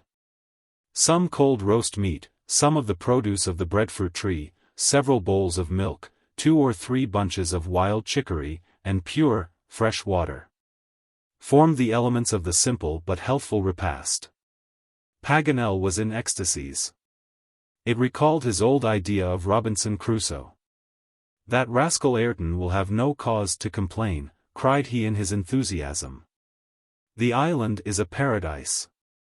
"Yes," replied Harry Grant, "a paradise for 3 poor sailors whom heaven sheltered here. But I regret that Maria Theresa is not a large and fertile island, with a river instead of a rivulet, and a harbor instead of a coast so exposed to the force of the waves." "And why, Captain?" asked Glenarvan. "Because I would have laid here the foundation of that colony that I wish to present to Scotland." "Ah," said Glenarvan. "Then you have not abandoned the idea that has made you so popular in your native land?" "No, my lord, and God has saved me, through your instrumentality, only to permit me to accomplish it. Our poor brothers of Old Caledonia shall yet have another Scotland in the New World. Our dear country must possess in these seas a colony of her own, where she can find that independence and prosperity that are wanting in many European empires." "That is well said, Captain," replied Lady Helena. "It is a noble project, and worthy of a great heart. But this island?" "No, madam, it is a rock, only large enough to support a few colonists. While we need a vast territory, rich in all primitive treasures." "Well, Captain," cried Glenarvan, "the future is before us. Let us seek this land together." The hands of both men met in a warm clasp, as if to ratify this promise. All now wished to hear the story of the shipwrecked sailors of the Britannia during those 2 long years of solitude. Harry Grant accordingly hastened to satisfy the desires of his new friends, and began as follows. It was on the night of the 26th of June 1862, that the Britannia, disabled by a 6 days' tempest, was wrecked on the rock of Maria Theresa. The sea was so high that to save anything was impossible, and all the crew perished except my 2 sailors, Bob Lurse and Joe Bell, and myself. And we succeeded in reaching the coast after many struggles. The land that we thus reached was only a desert island, 2 miles wide and 5 long, with a few trees in the interior, some meadow land, and a spring of fresh water that, fortunately, has never ceased to flow. Alone with my 2 sailors, in this quarter of the globe, I did not despair, but, placing my confidence in God, engaged in a resolute struggle. Bob and Joe, my companions and friends in misfortune, energetically aided my efforts. We began, like Robinson Crusoe, by collecting the fragments of the vessel, some tools, a little powder, several weapons, and a bag of precious seeds. The first weeks were very toilsome, but soon hunting and fishing furnished us subsistence, for wild goats swarmed in the interior of the island, and marine animals abounded on its coast. Gradually our daily routine was regularly organized. I determined our exact situation by my instruments, which I had saved from the shipwreck. We were out of the regular course of ships, and could not be rescued except by a providential interposition. Although thinking of those who were dear to me, and whom I never expected to see again, still I accepted this trial with fortitude, and my most earnest prayers were for my 2 children. Meantime we labored resolutely. Much of the land was sown with the seeds taken from the Britannia, and potatoes, chicory, sorrel, and other vegetables improved and varied our daily food. We caught several goats, which were easily kept, and had milk and butter. The breadfruit tree, which grew in the dry creeks, furnished us with a sort of nourishing bread, and the wants of life no longer gave us any alarm. We built a house out of the fragments of the Britannia, covered it with sails, carefully tarred, and under this shelter the rainy season was comfortably passed. Here many plans were discussed, and many dreams enjoyed, the best of which has just been realized. At first I thought of braving the sea in a boat made of the wreck of the vessel. But a vast distance separated us from the nearest land. No boat could have endured so long a voyage. I therefore abandoned my design, and no longer expected deliverance, except through a divine interposition. Ah, my poor children, how many times, on the rocks of the coast, have we waited for ships at sea? During the entire period of our exile only 2 or 3 sails appeared on the horizon, and these soon to disappear again. 2 years and a half passed thus. We no longer hoped, but still did not wholly despair. At last, yesterday afternoon, I had mounted the highest summit of the island, when I perceived a faint smoke in the west, which grew clearer. And I soon distinctly discerned a vessel that seemed to be coming towards us. But would she not avoid this island, which offered no landing place? Ah, what a day of anguish, and how my heart throbbed! My companions kindled a fire on one of the peaks. Night came, but the ship gave no signal for approach. Deliverance was there, and should we see it vanish? I hesitated no longer. The darkness increased. The vessel might double the island during the night. I threw myself into the sea, to swim to her. Hope increased my strength. I beat the waves with almost superhuman energy, and approached the yacht. Scarcely 30 yards separated me, when she tacked. Then I uttered those despairing cries which my 2 children alone heard, for they were no illusion.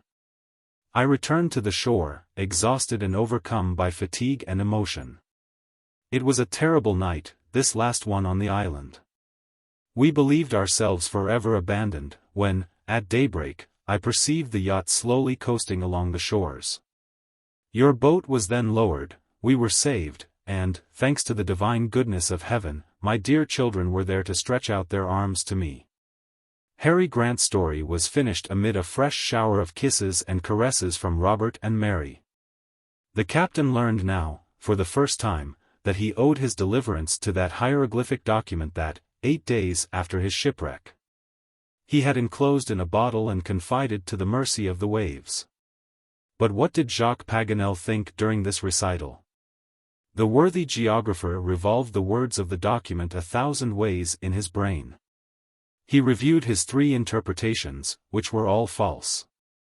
How had this island been indicated in these damaged papers? He could no longer restrain himself, but, seizing Harry Grant's hand, cried, "Captain, will you tell me what your undecipherable document contained?"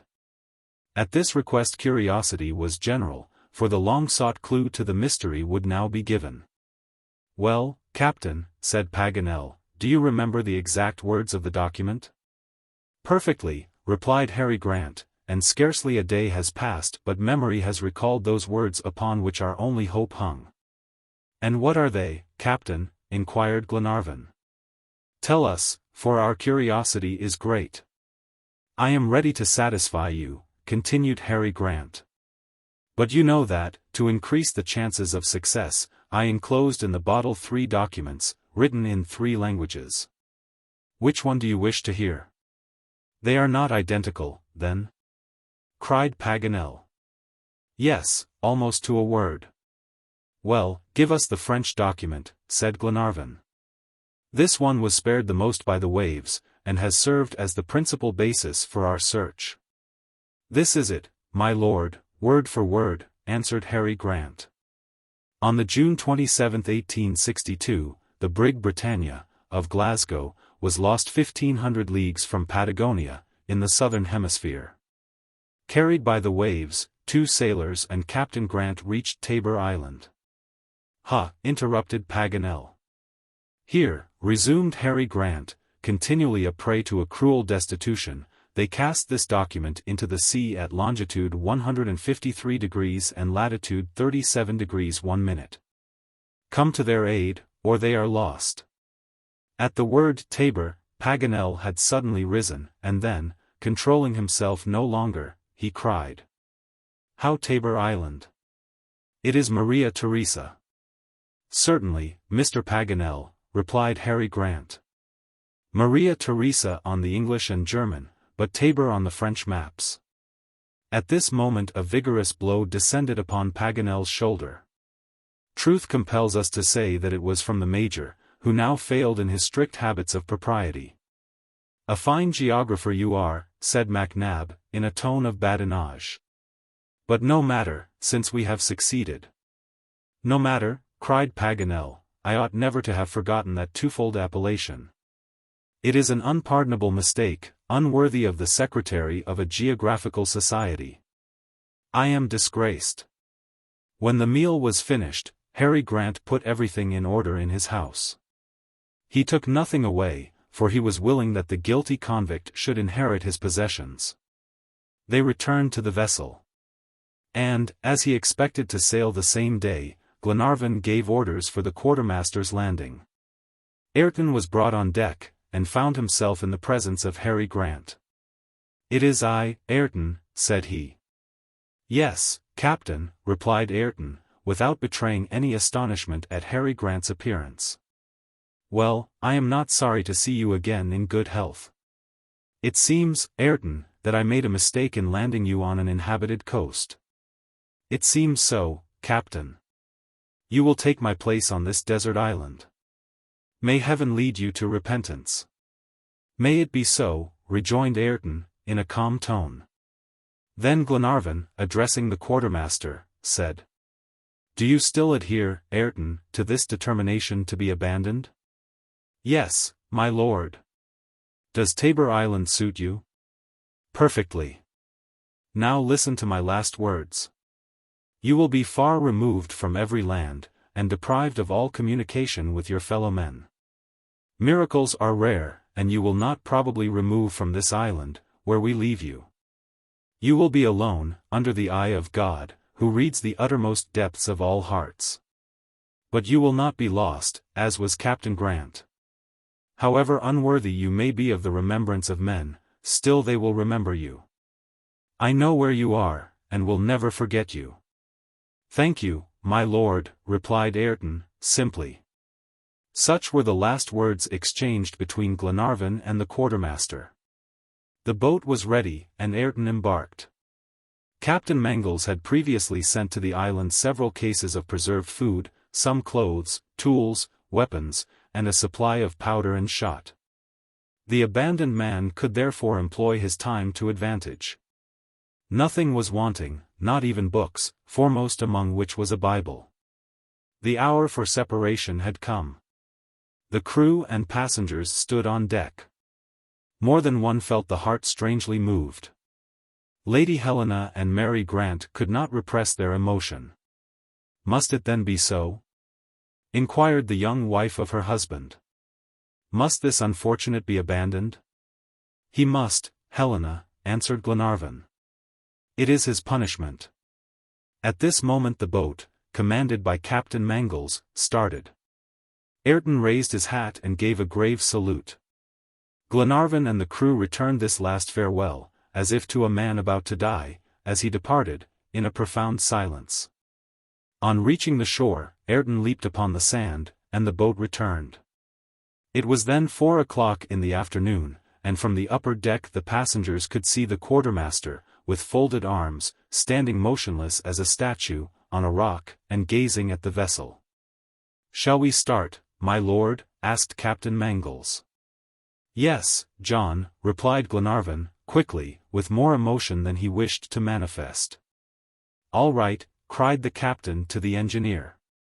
The steam hissed, the screw beat the waves, and at 8 o'clock the last summits of Tabor Island disappeared in the shadows of the night. Chapter 60. Paganel's Last Entanglement. 11 days after leaving Tabor Island the Duncan came in sight of the American coast, and anchored in Talcahuano Bay. 5 months had elapsed since her departure from this port, during which time the travelers had made the circuit of the world on this 37th parallel. Their efforts had not been in vain, for they had found the shipwrecked survivors of the Britannia. The Duncan, having taken in her necessary stores, skirted the coasts of Patagonia, doubled Cape Horn, and steamed across the Atlantic. The voyage was very uneventful. The yacht carried a full complement of happy people. There seemed to be no secrets on board.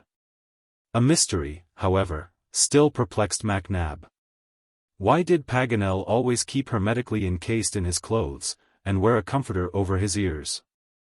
The Major longed to know the motive for this singular fancy.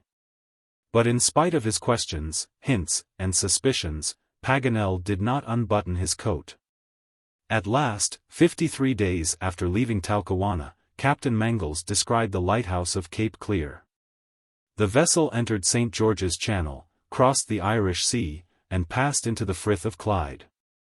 At 11 o'clock they anchored at Dumbarton, and early in the afternoon the travellers reached Malcolm Castle, amidst the hurrahs of their tenantry and friends. Thus it was that Harry Grant and his 2 companions were rescued, and that John Mangles married Mary Grant in the old Cathedral of St. Mungo, where the Rev. Mr. Morton, who 9 months before had prayed for the rescue of the father, now blessed the union of the daughter with one of his deliverers. It was arranged that Robert should be a sailor, like his father and brother-in-law, and that he should continue the contemplated project of the former, under the munificent patronage of Lord Glenarvan. But was Jacques Paganel to die a bachelor? Certainly not, for, after his heroic exploits, the worthy geographer could not escape celebrity. His eccentricities, and his abilities, made him much talked of in Scotland. People seemed as though they could not show him enough attention. Just at this time an amiable lady of 30, none other than the Major's cousin, a little eccentric herself, but still agreeable and charming, fell in love with the geographer's peculiarities. Paganel was far from being insensible to Miss Arabella's attractions, yet did not dare to declare his sentiments. The Major accordingly undertook the part of Cupid's messenger between these 2 congenial hearts, and even told Paganel that marriage was the last blunder that he could commit. But the geographer was very much embarrassed, and, strangely enough, could not summon courage to speak for himself. "Does not Miss Arabella please you?" MacNab would say to him. "Oh, Major, she is charming," cried Paganel, "1,000 times too charming for me, and, if I must tell you, would please me better if she were less so. I should like to find a defect." "Be easy," answered the Major, "she has more than one. The most perfect woman always has her share." "Well, then, Paganel, are you decided?" "I do not dare." "But, my learned friend, why do you hesitate?" "I am unworthy of her," was the geographer's invariable reply. At last, one day, driven desperate by the irrepressible Major, Paganel confessed to him, under the pledge of secrecy, a peculiarity that would facilitate his identification. If the police should ever be on his track. "Bah!" exclaimed the Major. "It is as I tell you," persisted Paganel. "What matter, my worthy friend? Is that your opinion? On the contrary, you are only more remarkable. This adds to your personal advantages. It makes you the inimitable individual of whom Arabella has dreamed." And the Major, preserving an imperturbable gravity, left Paganel a prey to the most acute anxiety. A short interview took place between MacNab and the lady, and 15 weeks after a marriage was celebrated with great pomp in the chapel of Malcolm Castle. The geographer's secret would doubtless have remained forever buried in the abysses of the unknown if the Major had not told it to Glenarvan, who did not conceal it from Lady Helena, who communicated it to Mrs. Mangles. In short, it reached the ear of Mrs. Olbinett, and spread. Jacques Paganel, during his 3 days' captivity among the Maoris, had been tattooed from head to foot, and bore on his breast the picture of an heraldic kiwi with outstretched wings, in the act of biting at his heart. This was the only adventure of his great voyage for which Paganel could never be consoled or pardon the New Zealanders. In spite of the representations of his friends, he dared not go back to France, for fear of exposing the whole geographical society in his person to the jests and railleries of the caricaturists. The return of Captain Grant to Scotland was welcomed as a cause for national rejoicing, and he became the popular man of Old Caledonia. His son Robert has become a sailor like himself, and, under the patronage of Lord Glenarvan, has undertaken the plan of founding a Scottish colony on the shores washed by the Pacific Ocean. Chapter 61. The End.